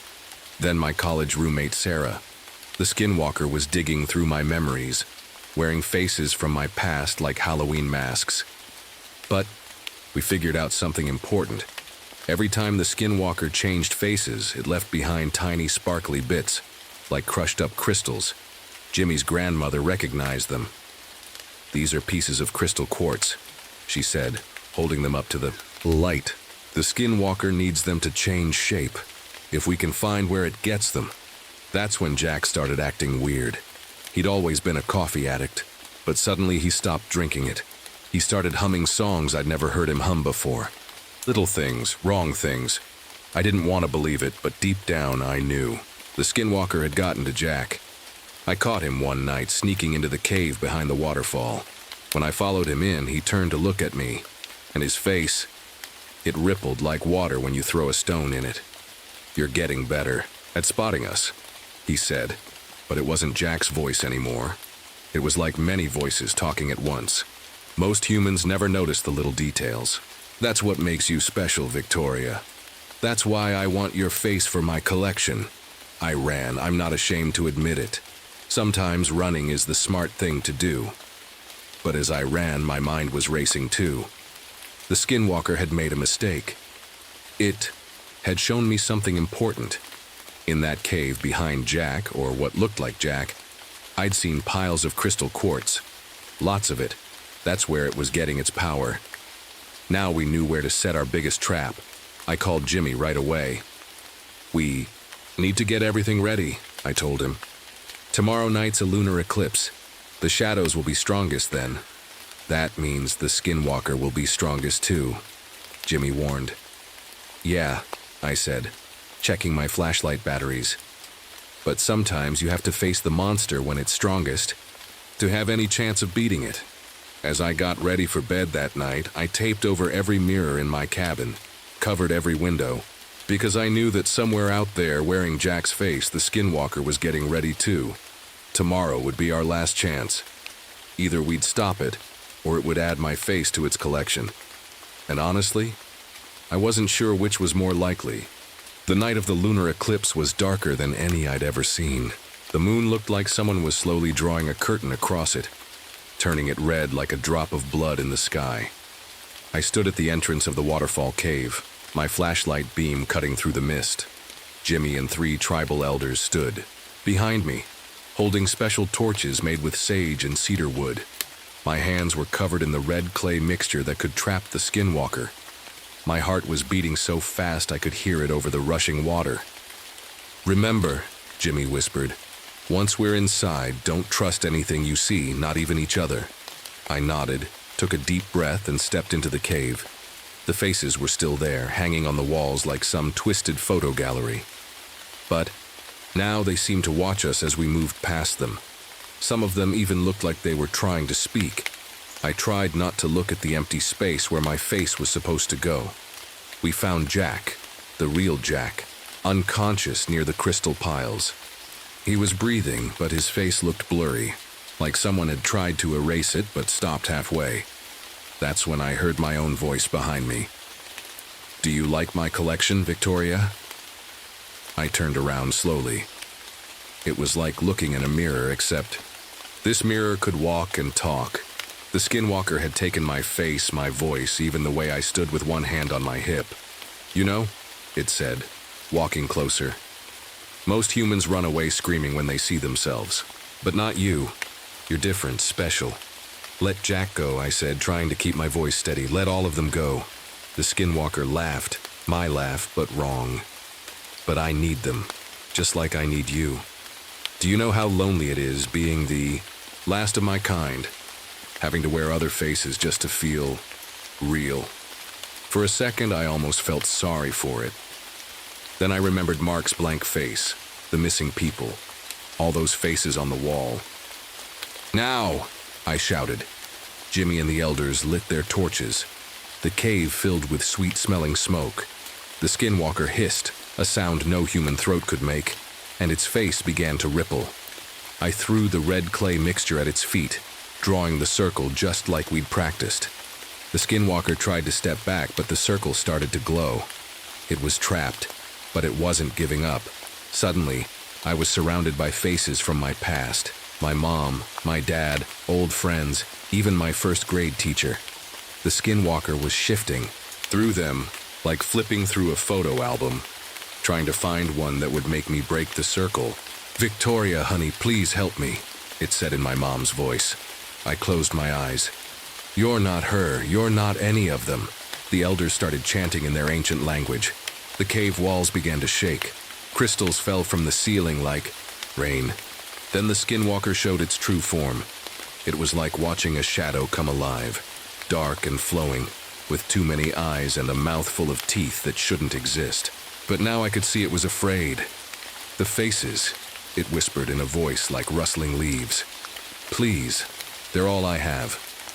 They're not yours to keep, I said, and nodded to Jimmy. He threw a special bundle of herbs into the circle. There was a flash of light brighter than the sun. The skinwalker screamed, a sound I'll never forget. And then, silence. When we could see again, the circle was empty. The faces on the wall began to fade like old photographs, but not into nothing. Each one floated away like a dandelion seed, in the wind, finally free. Jack groaned and sat up, his face normal again. Around us, the cave was crumbling. We grabbed him and ran outside just as the moon started to come back from behind Earth's shadow.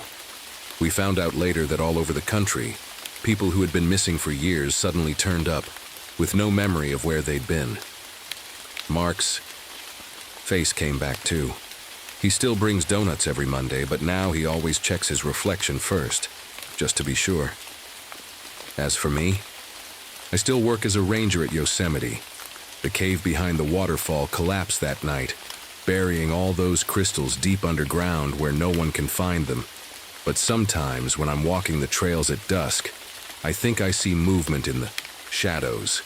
And every morning I take an extra second to make sure the face in my mirror is really mine. Because now I know some stories are true, and some shadows are best left unexplored. Next story. The first time I saw the trees move, I thought I was losing my mind. 20 years as a park ranger at Redwood National Park, and I'd never seen anything like it. But there it was, a young redwood sapling bending against the wind, its branches reaching out like fingers trying to grab something that wasn't there. My name is Daniel Morrison, and I'm not the kind of person who believes in monsters. I'm a scientist, used to be an environmental researcher before I became a ranger. I deal in facts, in things I can measure and prove. But what happened in these woods, well, it changed everything I thought I knew about nature. It started 3 weeks ago during my regular morning patrol. Spring had just begun, and the forest was supposed to be waking up slowly. Instead, I found an entire grove of trees that had grown almost 10 feet overnight. The bark was twisted in weird patterns, like someone had carved faces into them while I wasn't looking. But these weren't carvings. They had grown that way naturally, or at least that's what I thought at the time. I took samples and photos, trying to make sense of it. My ex-wife would have laughed at me, hunched over my little microscope in the ranger station after hours. She always said I cared more about my trees than our marriage. Maybe she was right. Our kids, Tommy and Sarah, live with her now in Seattle. I only see them during summers and holidays, but the forest has been my constant companion. But something was wrong with my companion now. The usual morning chorus of birds was missing. The woods were quiet, too quiet. Even the four insects seemed to have vanished. It was like the whole forest was holding its breath, waiting for something. Then the maintenance crew went missing. 3 good men who knew these woods like the backs of their hands. They were supposed to clear some fallen branches near the ancient grove, a restricted area where some of our oldest trees grow. They radioed in when they arrived, but that was the last anyone heard from them. I led the search party myself. We found their equipment crushed like paper toys, wrapped in vines that seemed to have grown overnight. Their truck was there, but the men were gone. The only clue was a strange pattern of roots on the ground. They formed a perfect circle around where the truck was parked, like some kind of warning sign. The police said it was probably a bear attack, that the men had run off into the woods. But I'd seen bear attacks before. This was different. The vines that crushed their equipment were still growing, still moving ever so slightly when nobody was watching. And the faces in the bark, they were everywhere now, twisted expressions of fear and pain that made my skin crawl. That's when I started seeing it. The shadow. Just glimpses at first, between the trees during sunset. Something huge, something that shouldn't exist. It moved like a man, but was tall as a young redwood. I tried to take pictures, but they all came out blurry or completely black. One evening, As I was heading back to my truck, I saw it clearly for the first time.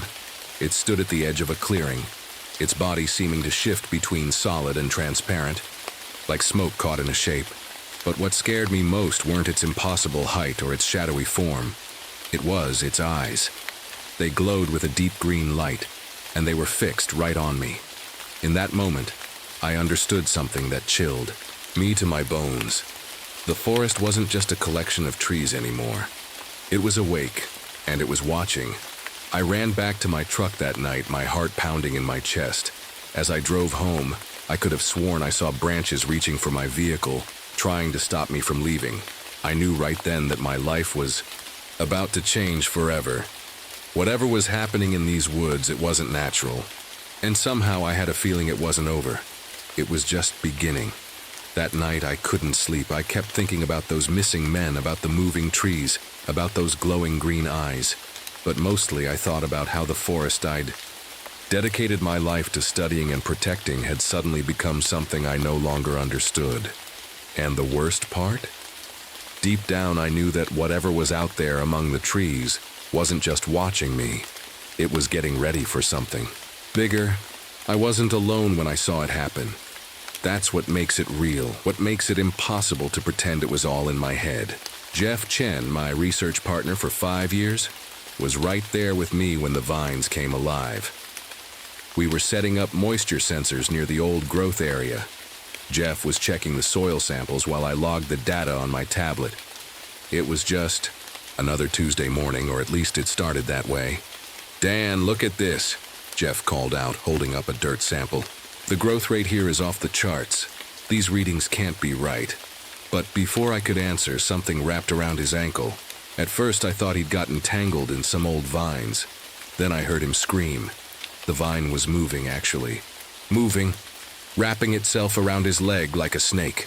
More vines burst from the ground, green and thick and alive in a way plants shouldn't be. They pulled him down, dragging him toward a massive old redwood. "Jeff!" I grabbed his arms, pulling with all my strength. But the vines were stronger.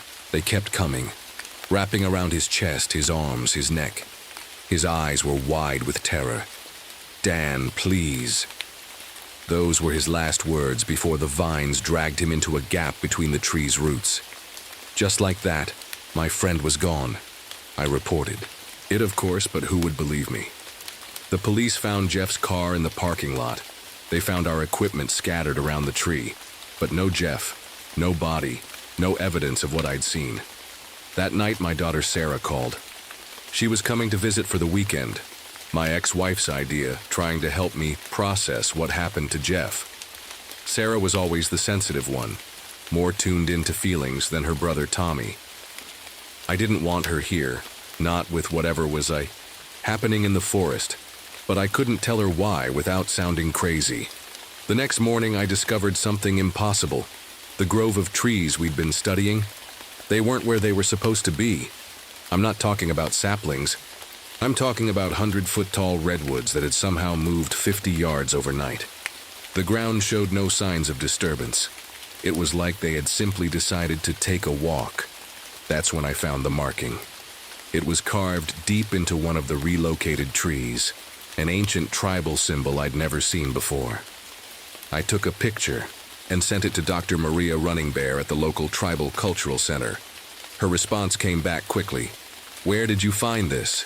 Don't go near it. This is a warning about the forest walker." Sarah arrived that Friday. She's 16 now, smart, as a whip and too observant for her own good. We were walking one of the safer trails, or what I hoped was safer, when she stopped suddenly. "Dad," she said, her voice quiet. "The plants, they're moving when you get angry." I hadn't noticed, but she was right. When I thought about Jeff, about the missing maintenance crew, the vegetation around us would shift and twist like it was responding to my emotions. That's when we found them, the bodies. Not Jeff or the maintenance crew. These were older. They were inside the trees, their faces and hands pressed against the bark from the inside, like they'd been absorbed into the wood.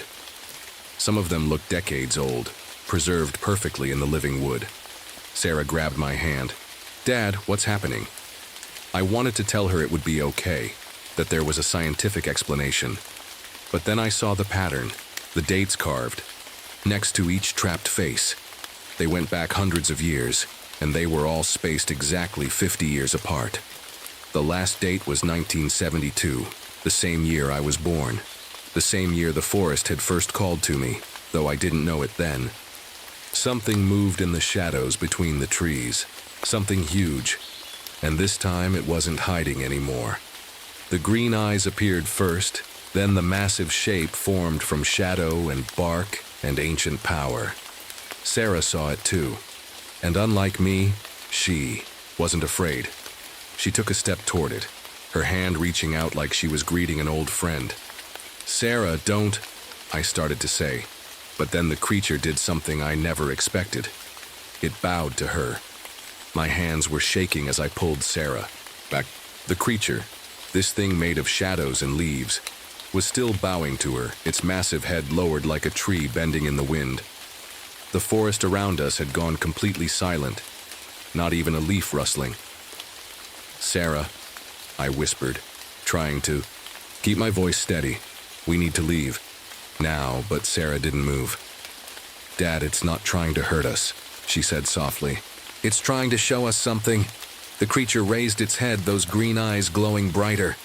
It lifted one long arm, pointing deeper into the forest. The trees ahead seemed to part on their own, making a path. Every nerve in my body screamed to run, to grab Sarah and get out of there. But 20 years of being a ranger had taught me something. Sometimes running makes things worse. Sometimes you have to stand your ground and understand. I remembered what Dr. Running Bear had said about the forest walker. I pulled out my phone and called her. "We've seen it," I said when she answered. "The forest walker, it's real." There was a long silence on the other end. "Where are you?" she finally asked. "Near the ancient grove." It bowed to my daughter. "Listen carefully," Dr. Running Bear said. Her voice was dead serious.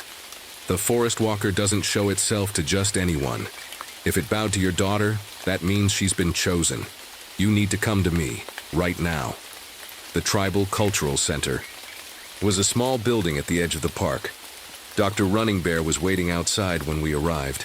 She was a small woman with gray hair and sharp eyes that seemed to look right through you. Inside, she showed us old photos and drawings. They all showed the same thing, our creature, the forest walker. The oldest picture was from 1922, right after a huge logging operation had tried to cut down the ancient grove. The loggers disappeared, Dr. Running Bear explained. All 50 of them. The official story was that there was a landslide, but my grandmother told me the truth. The forest took them. She spread out an old map on her desk. Every 50 years, the forest walker appears. It's not evil, it's a guardian. The ancient grove isn't just a bunch of old trees. It's a place of power. The trees there are connected to something older than humans. Sarah leaned forward, studying the map. "That's why it showed itself to us now? Because it's been 50 years? Dr. Running Bear nodded. "The forest walker chooses a human guardian each cycle. Someone to protect its secrets, to keep people away from the ancient grove." She looked at Sarah. "It chose you." My heart nearly stopped. "No," I said firmly. "She's just a kid. She's not getting involved in this." The lights flickered. Outside, the wind picked up suddenly, making the windows rattle. Tree branches scraped against the roof like fingers trying to get in. "I don't think we have a choice, Dad," Sarah said quietly. "It's already involved us." Dr. Running Bear pulled out an old leather-bound book. "There's a way to communicate with it, an old ritual, but it's dangerous. The forest walker doesn't think like we do. It's ancient, powerful. If we make one wrong move..." She didn't need to finish that sentence. I was thinking about Jeff, about the maintenance crew, about all those faces trapped in the trees. But then I remembered something else. All those years I'd spent in these woods, how they'd been my comfort when my marriage fell apart, how they'd given me peace when nothing else could. Maybe this wasn't just about fear, maybe it was about understanding. Sarah took my hand. We have to try, Dad. We have to know why it chose me. I looked at my daughter, really looked at her. She wasn't afraid. There was something in her eyes that reminded me of myself at her age. That need to understand, to solve the mystery. The wind outside got stronger. Through the window I could see the trees swaying, all bending toward us like they were listening. Dr. Running Bear opened the book. "We'll need to go back to the ancient grove," she said. "Tonight, during the dark moon. That's when the veil between our world and the forest's world is thinnest." I checked my watch. We had 3 hours until sunset. If anything happens to her... I started. "Dad," Sarah interrupted. "I'm not asking for permission. I'm telling you I'm doing this. You can either help me or..." She didn't finish, but she didn't need to. I knew that look. It was the same one I got when I was pursuing a scientific mystery, when I knew I was right about something. The wind died down suddenly, leaving an eerie calm. In the distance, I heard a sound like branches breaking, but rhythmic, almost like footsteps. The forest walker was waiting for our answer. The ancient grove looked different at night. The moonless sky made the trees look like black giants against the stars. Sarah walked beside me, holding a flashlight in one hand and Dr. Running Bear's old book in the other. My own flashlight beam shook slightly. I couldn't help it. We weren't alone. The forest was alive around us in a way I'd never felt before. Leaves rustled without wind. Roots moved under our feet like sleeping snakes. And somewhere in the darkness, something was watching us. "Here," Dr. Running Bear said, stopping in a small clearing. "This is where the ritual needs to happen." She took out a small bag of herbs and started spreading them in a circle. The smell was sweet and strange, like flowers mixed with rain. Sarah stood in the middle of the circle, just like the book said she should. That's when everything went wrong. The forest walker appeared suddenly, but it wasn't gentle this time. Its green eyes blazed with anger. The trees around us creaked and groaned, their branches reaching down like hands. "Sarah!" I tried to run to her, but vines burst from the ground, wrapping around my legs. Dr. Running Bear was caught too, held in place by twisted branches, but Sarah stood calm in her circle. The forest walker towered over her, its body shifting between shadow and solid like smoke in the wind. It reached out one long arm toward her. "Stop!" I shouted, fighting against the vines. "She's just a child." Sarah's voice cut through my panic. "Dad, be quiet, listen." And then I heard it, a deep humming sound coming from the ground itself. The forest walker wasn't attacking. It was singing? No, not singing exactly. It was showing Sarah something. The humming grew stronger, and suddenly I could see what Sarah was seeing. Images flashed in my mind like an old movie. The forest as it was thousands of years ago. The first people who lived here. The trees growing and dying and growing again. I saw the loggers from 1922, saw them attacking the ancient grove with axes and saws. And I saw the forest walker protecting its home. Not out of evil, but out of love for the forest. "It's a guardian," Sarah whispered. "Just like you, Dad. It protects its family." The vines around my legs loosened. The forest walker turned its glowing eyes to me, and for the first time I wasn't afraid. I understood, but then Sarah screamed. While we'd been distracted, one of the ancient trees had opened up, not like a door, but like a mouth. Its bark was pulling Sarah in, trying to make her part of itself. "No!" I ran to her, grabbing her hands. "You can't take her!" The forest walker watched, its head tilted like it was confused by my resistance. "Wait!" Dr. Running Bear called out. "The book!" "There's something else." She flipped through the pages frantically. "It says the guardian doesn't have to become part of the forest. They can choose to be a bridge instead." Sarah's feet were already disappearing into the tree. I pulled harder, but it was like fighting against a tide. "I understand now," I said to the forest walker. "You need a guardian, someone to protect your secrets, to keep the ancient grove safe. Take me instead. I'm already a ranger. I already protect this place. Let me do it my way. Let me be your bridge to the human world." The forest walker stood still for a long moment. The humming got louder, making the ground shake. Then, slowly, the tree released Sarah. She fell into my arms, shaking but alive.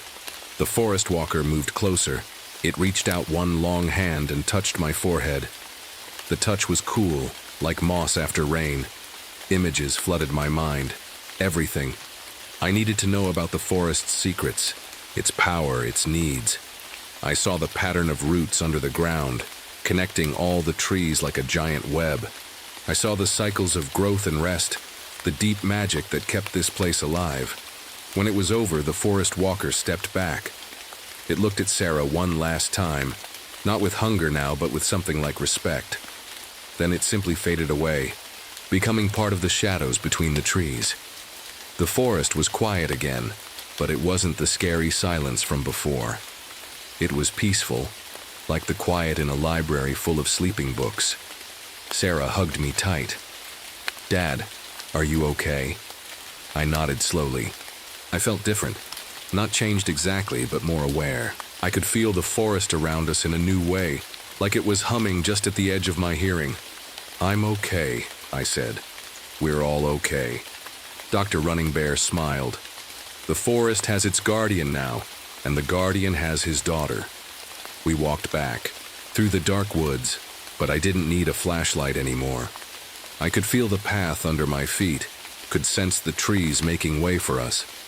The forest wasn't just my workplace now. It was my partner, my responsibility in a deeper way than before. Sarah held my hand as we walked. "Does this mean I have to cancel my camping trip next month?" she asked, trying to sound normal. I laughed, and somewhere in the darkness, I thought I heard the trees laughing too. "No," I said, "but maybe I'll come along. There are some things about the forest I think I should teach you." Above us, the stars twinkled through the branches.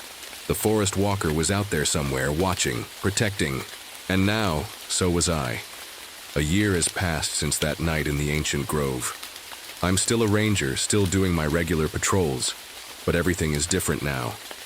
I can feel the forest's moods, can tell when something's wrong just by the way the leaves whisper. Sarah visits more often. She says she can hear the trees sometimes, especially the old ones. They talk to her in dreams, showing her things about the past and future. Dr. Running Bear is teaching her about the old ways, about how to understand what the forest is saying. The ancient grove is officially closed to the public now. The signs say it's for environmental research, which isn't exactly a lie. Every spring we see the strange growth patterns, branches weaving themselves into shapes, roots making patterns in the soil. But now we understand why. Jeff and the maintenance crew were never found. Sometimes at night I think I see their faces, in the bark of the old trees, but they look peaceful now, like they're sleeping. The forest walker keeps its secrets, and now I keep them too. People say the forest feels different these days. Safer, they tell me, but also more mysterious. They're right about that. There are mysteries in these woods that science can't explain. Powers older than human memory. But that's okay. Sometimes the best things in life are the ones we can't fully understand. Sometimes we just need to listen, to protect, and to pass our stories down to the next generation. Sarah says she's going to study environmental science in college. I think the forest would like that. Next story. The scream woke me up at exactly 3:17 a.m. Not a human scream, something different. It felt like it came from inside my head. I sat up in my ranger cabin's small bedroom, my heart racing like it used to during my military days.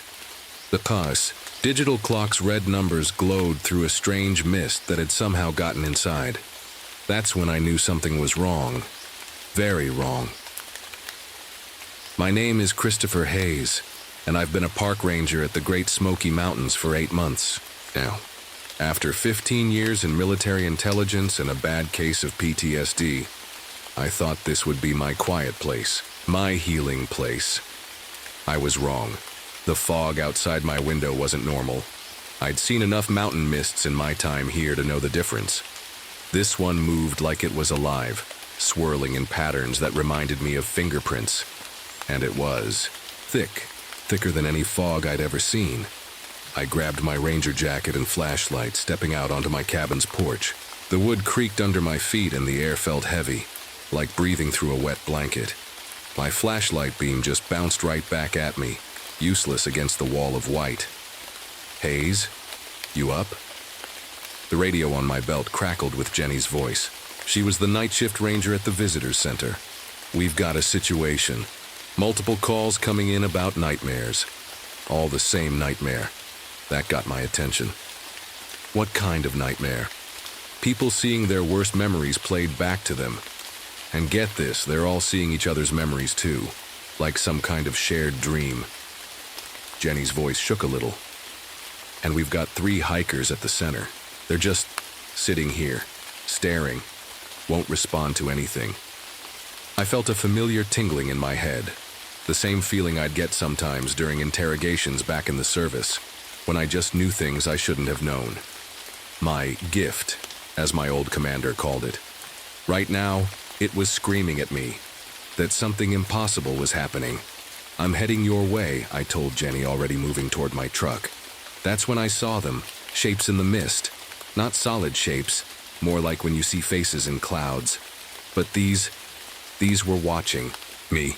I could feel their attention like cold fingers on the back of my neck. My truck wouldn't start. Of course it wouldn't. The fog had gotten thicker, and now I could hear whispers. Not with my ears, with my mind. Fragments of thoughts that weren't mine. Fear, hunger, curiosity. The mist was thinking. I started walking, my boots crunching on the gravel path. The whispers got louder with each step. Fragments became clearer. Found another one, strong mind, tastes like memories. Halfway to the visitors center, I met Sarah Blackwood, the local psychic who ran the crystal shop in town. She was standing in the middle of the path, her gray hair wild around her face. "You feel them too, don't you, Ranger Hayes?" she asked, her eyes wide. "The old ones. They've been sleeping in these mountains since before the Cherokee walked here, and now they're hungry." "What are they?" I asked, but I already knew the answer would change everything I thought I knew about reality. Sarah's face went pale. "They're what happens when thoughts become fog and fog becomes hungry. And they've been waiting for someone like you, someone whose mind can touch other minds." That's when the screaming started again. This time it wasn't in my head.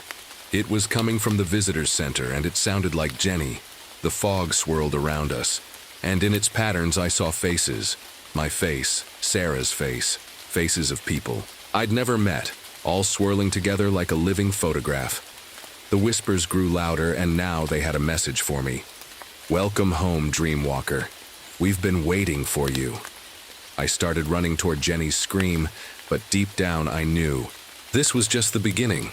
The mist had plans for us all, and my quiet mountain refuge had just become ground zero for something that would test not just my training, but the very limits of what I thought was possible.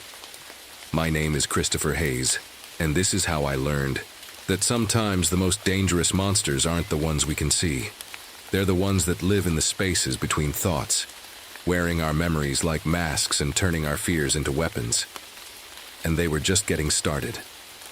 I found Jenny curled up in the corner of the visitor center, her hands pressed against her ears. But it wasn't just Jenny.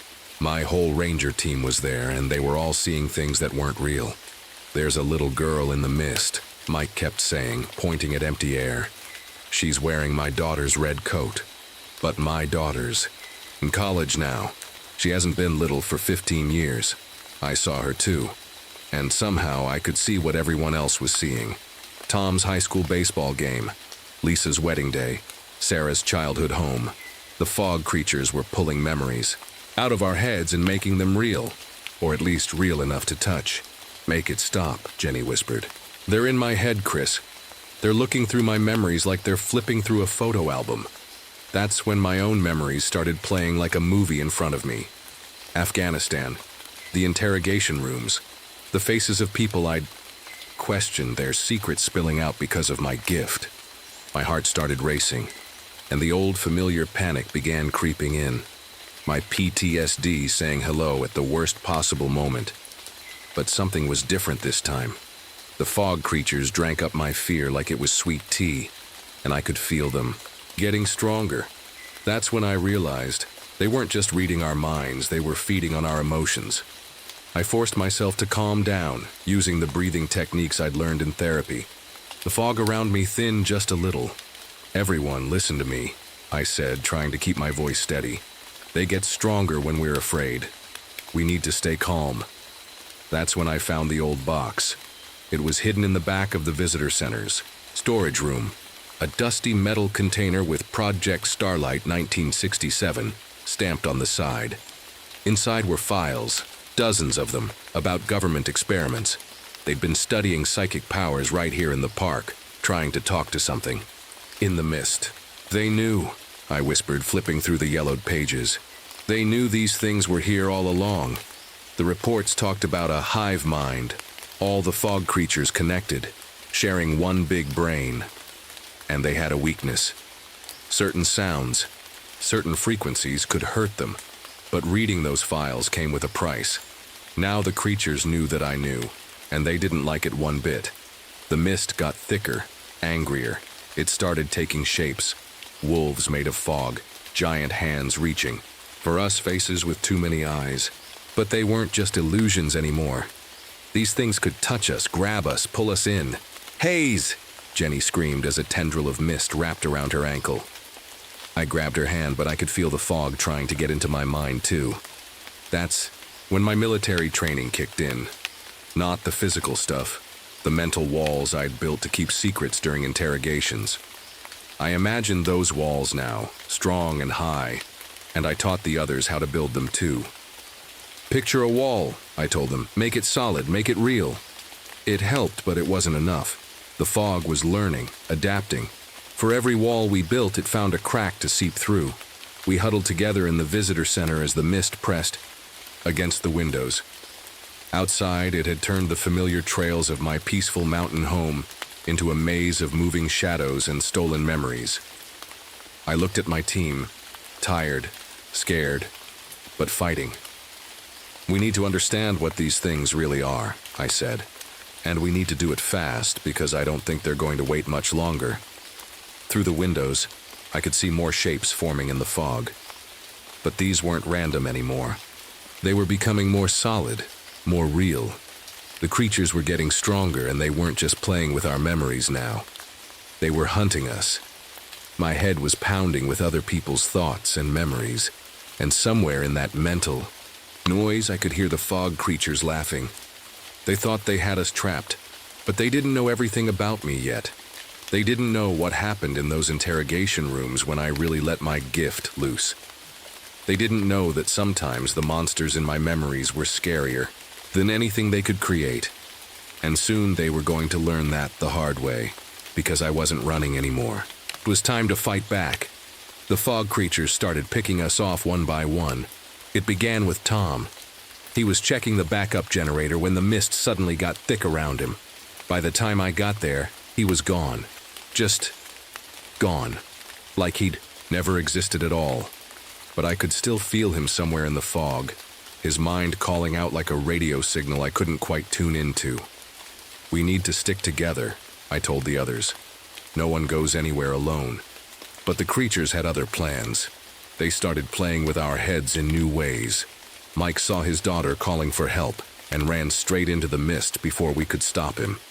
Lisa heard her husband's voice and almost went too, but I grabbed her arm just in time.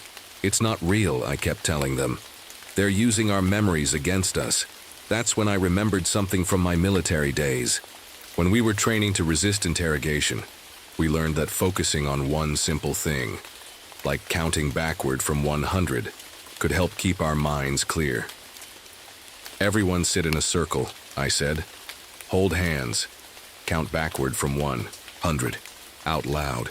It worked, kind of. The fog couldn't get such a strong grip on us when we were all focused on the same thing, but I could feel them getting angry, frustrated that their tricks weren't working anymore. The mist pressed against the windows, making shapes that looked more and more human. I saw myself in there. Not just one me, but dozens. Every version. Me from every memory I had. Playing as a kid in my military uniform, in my ranger clothes. They're learning. Jenny whispered. Getting better at copying us. She was right. The creatures were like kids with new toys, figuring out how to use our memories better and better. But that gave me an idea. If they can use our memories against us, I said, maybe we can use them against the creatures too. I closed my eyes and thought about the worst day of my life. The day in Afghanistan when everything went wrong. The day my gift got so strong it scared even me. I could feel the creatures get interested, drawn to the powerful emotions in that memory. But this time I was ready for them. When they tried to grab that memory, I changed it. Just a little. Added something that wasn't there before, a high-pitched sound, like feedback from a microphone. The kind of sound the old government files said could hurt them. The fog nearest to me shuddered and pulled back. It works, I said, opening my eyes. We can fight them with our memories, but we have to control them, not let them control us. I taught the others how to do it. Lisa used the memory of her first concert, turning the music into that same painful frequency. Jenny remembered a fire, alarm from school, making it louder and sharper in her mind. The fog began to retreat, but not for long. It came back thicker than ever, and this time it brought something new. The memories of everyone it had already taken. Hundreds of minds, all pushing against ours. That's when the lights went out. In the darkness, the mist seemed to glow with a faint blue light. And in that light, we saw them clearly for the first time. Not just shapes in the fog, but things that looked almost human. Almost, but not quite. They had come to take us, all of us, and add our minds to their collection. I could feel Tom and Mike in there somewhere, their thoughts mixed up with all the others the fog had taken over the years. Get ready, I told my remaining team. They're done playing games. The windows began to crack as the fog pressed harder, against them. The temperature dropped so fast our breath came out in clouds, and in my head I could hear them all. Every person they'd ever taken, every memory they'd ever stolen, all screaming at once. But I wasn't afraid anymore. 'Cause now I knew something they didn't want me to know. They were scared too. Scared of what would happen if we figured out how to fight back properly. Scared of what would happen if we learned to use our minds as weapons the way they did. Jenny grabbed my hand on one side, Lisa on the other. In the dark, our eyes adjusted enough to see each other's faces. We were tired, scared, but not beaten. Not yet. Whatever happens, I said, remember, they're not just fighting us, they're fighting every person they've ever taken, every memory they've ever stolen. And maybe, just maybe, those people want to fight back too. The windows shattered. The fog poured in, and the real battle began. The fog filled the visitor center like water rushing into a sinking ship. But this time, I was ready. Remember what we practiced, I shouted to Jenny and Lisa. Think about the sounds. Don't let go of each other's hands. The mist swirled around, trying to separate us. I could feel its cold fingers on my skin, in my mind, trying to pull me away. But we held on tight, our knuckles white from gripping each other's hands. That's when everything shifted. 1 second we were in the visitor center, and the next we were somewhere else. Or maybe nowhere else. It looked like the park, but wrong. Like someone had taken all our memories of it and mixed them up together. Trees made of fog grew up through the floor. The walls rippled like water, and all around us, faces formed and dissolved in the mist. Hundreds of them. Everyone the creatures had ever taken. Haze. Jenny's voice sounded far away, even though she was right next to me. I can see them. I can see Tom and Mike. She was right. They were there in the fog, like people underwater, reaching out to us. But they weren't alone. Behind them were more people, hikers, rangers, visitors from years ago, all trapped. All conscious, all waiting. The creatures thought they were showing us their power. Instead, they showed us their weakness. They're all still here, I said, understanding finally clicking into place. They never fully took anyone, they can't. They can only hold them. That's when I heard it, a sound cutting through the noise in my head. The high pitch from the old government files, but it wasn't coming from my memories this time. It was coming from Tom and Mike and everyone else trapped in the fog. They were all making it together, fighting back from the inside. "Help them," I shouted. "Everyone focus. Remember the sound." Jenny and Lisa added their memories to the noise. I added mine. The sound grew louder, stronger. The fog began to vibrate. The creatures screamed. Not in our heads this time, but in the air. Real screams. Scared screams. The mist started to tear apart like tissue paper in the rain. Through the gaps, I could see the real visitor center. Reality was breaking through, but the creatures had one last trick. The fog rushed at us like a tidal wave, trying to drown us in memories. My head felt like it would explode from all the voices, all the thoughts, all the fear and pain and anger of hundreds of trapped minds. That's when I did something dangerous, something I hadn't done since that bad day in Afghanistan. I opened my mind completely, not just to the creatures, but to everyone they'd trapped, every single person. I let them all in, let their thoughts flow through me like a river, and then I turned that river around. I took every memory, every thought, every scrap of mental energy the creatures had stolen, and I pushed it back at them, not fighting them, not attacking them, just giving back what was never theirs to take. The fog creatures' screams turned from angry to scared. Their shapes started to break apart, unable to hold themselves together against the flood of returning memories. Light broke. Through the windows, real sunlight burning away the mist. The air filled with sparks like fireflies as hundreds of stolen memories found their way home. And then, just like that, it was over. Aftermath. We found Tom and Mike outside, along with dozens of other people who'd been trapped in the fog. Some had been missing for days, some for years. They were confused, tired, but alive. The park feels different now. The fog still comes, but it's normal fog. Just water in the air, nothing more. Sometimes, though, when it's really quiet, I can hear whispers. Not scary ones anymore. Just memories echoing in the mountains. Jenny, Lisa, Tom, Mike, and I still work in the park. We're closer now than ever. Sometimes we know what each other are thinking without having to say it out loud. A gift from our time in the fog, I guess.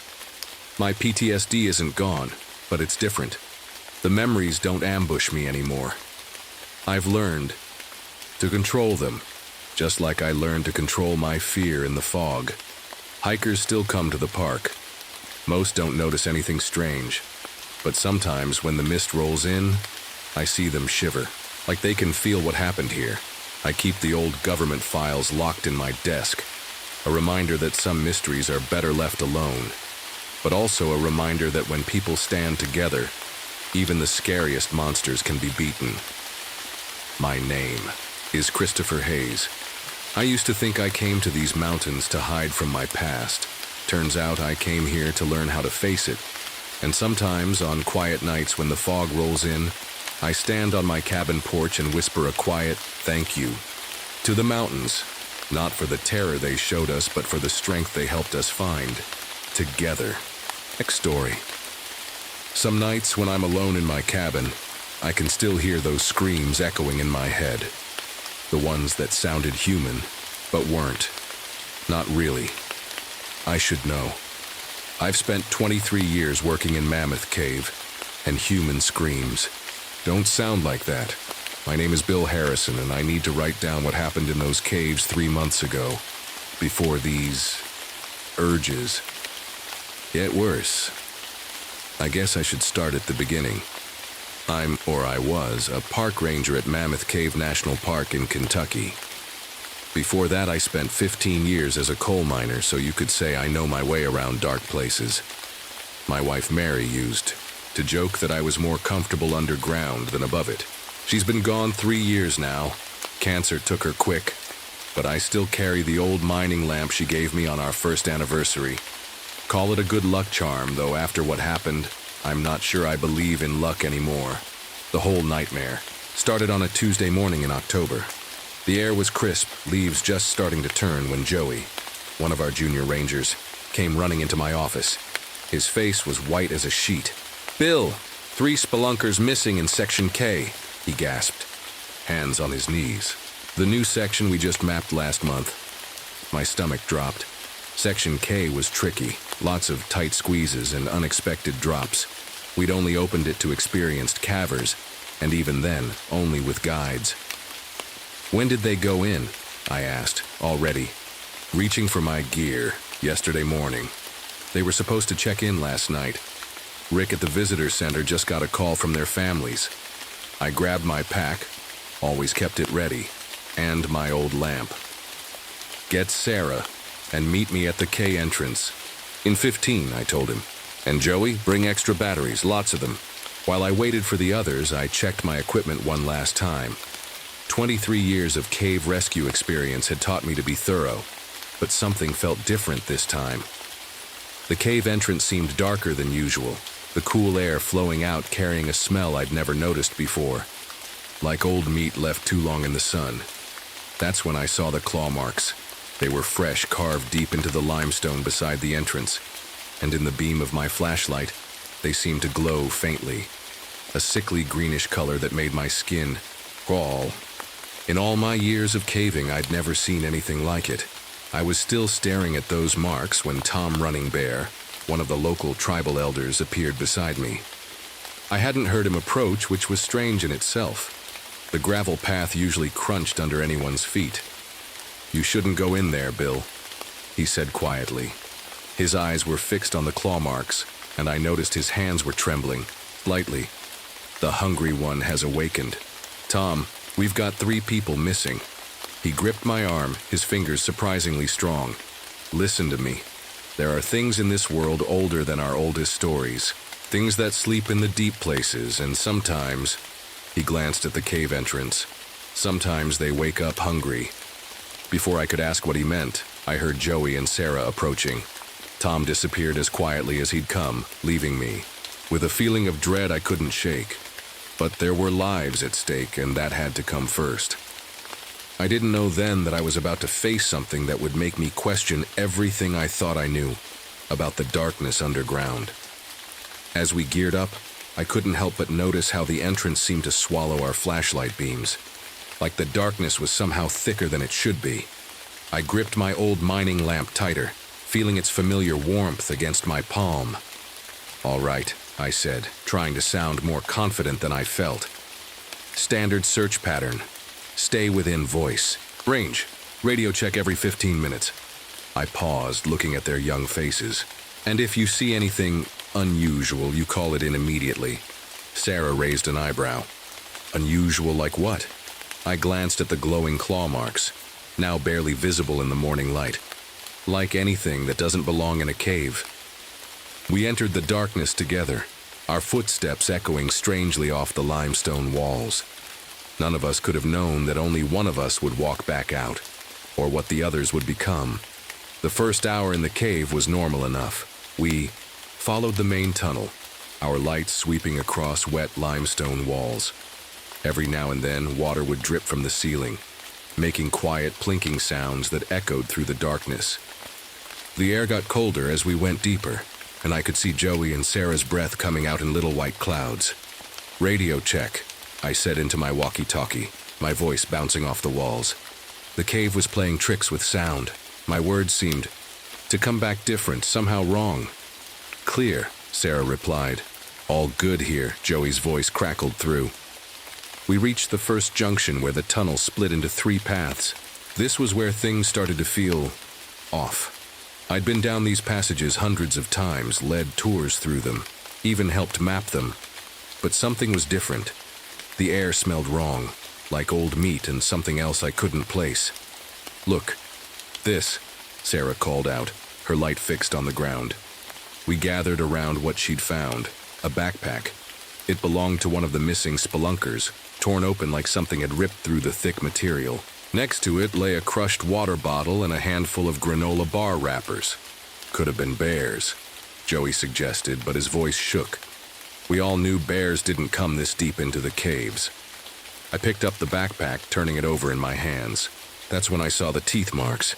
They were huge, bigger than any cave creature I knew of, and they'd punched clean through the reinforced bottom of the pack. "Split up," I said, trying to keep my voice steady. "Joey, take the left tunnel. Sarah, right, I'll go straight. Remember, Radio check every 15 minutes, and if you see anything strange, we call it in. They finished together. I watched. Their lights disappear down their respective tunnels, then turned to face my own path. The darkness ahead seemed thicker than usual, like it was eating my flashlight beam. I touched my old mining lamp for luck and started walking. 10 minutes in, I found the first real sign something was wrong.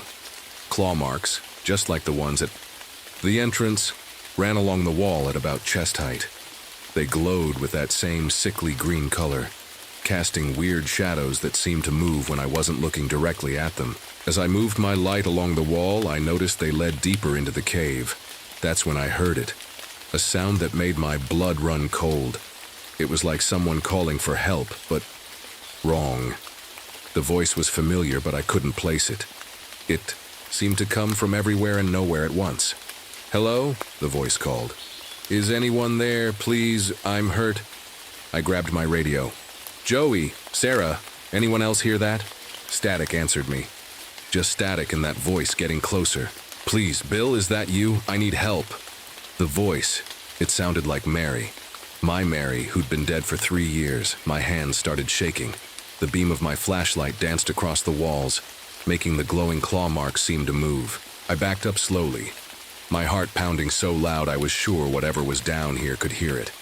The radio crackled to life, making me jump. "Bill!" It was Sarah, her voice high with panic. "Bill, I found something. Oh God, there's blood everywhere. And these symbols on the wall there..." Her voice cut off in a scream that echoed through the entire cave system.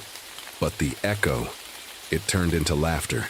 Deep, hungry laughter that no human throat could make. "Sarah!" I yelled into my radio. "Sarah, come in." Nothing but static. Joey, do you copy?" More static, then Joey's voice, breathless. "Bill, I can see it. It's not... Oh, Jesus, it's coming this way. It's..." His radio went dead too. I stood there in the darkness, my light beam shaking as that thing that wasn't Mary called out. Again, closer now. Close enough that I could hear its footsteps. Close enough that I could smell its breath. The smell of old meat and something worse. And I knew, with horrible certainty, that I had led my team right into its hunting grounds. I had 2 choices. Run back to the entrance or go deeper to find my team. The thing wearing Mary's voice was getting closer, its footsteps making weird scraping sounds against the stone floor. I took a deep breath and headed toward where I'd heard Sarah's scream. Running away wasn't an option, not while my people were down here. The tunnel got narrower as I went deeper. The walls pressed in close and the ceiling dipped so low I had to duck my head. My breathing sounded too loud in the tight space. Every few steps, I'd shine my light behind me, expecting to see something. But there was only darkness. Then, my radio came alive with a burst of static and whispers.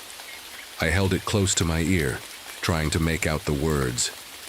It sounded like multiple voices talking at once, some of them familiar. Sarah, Joey, the missing spelunkers. But they were saying things that made no sense. Things about hunger and darkness and flesh. I clicked the radio off. The silence that followed was almost worse.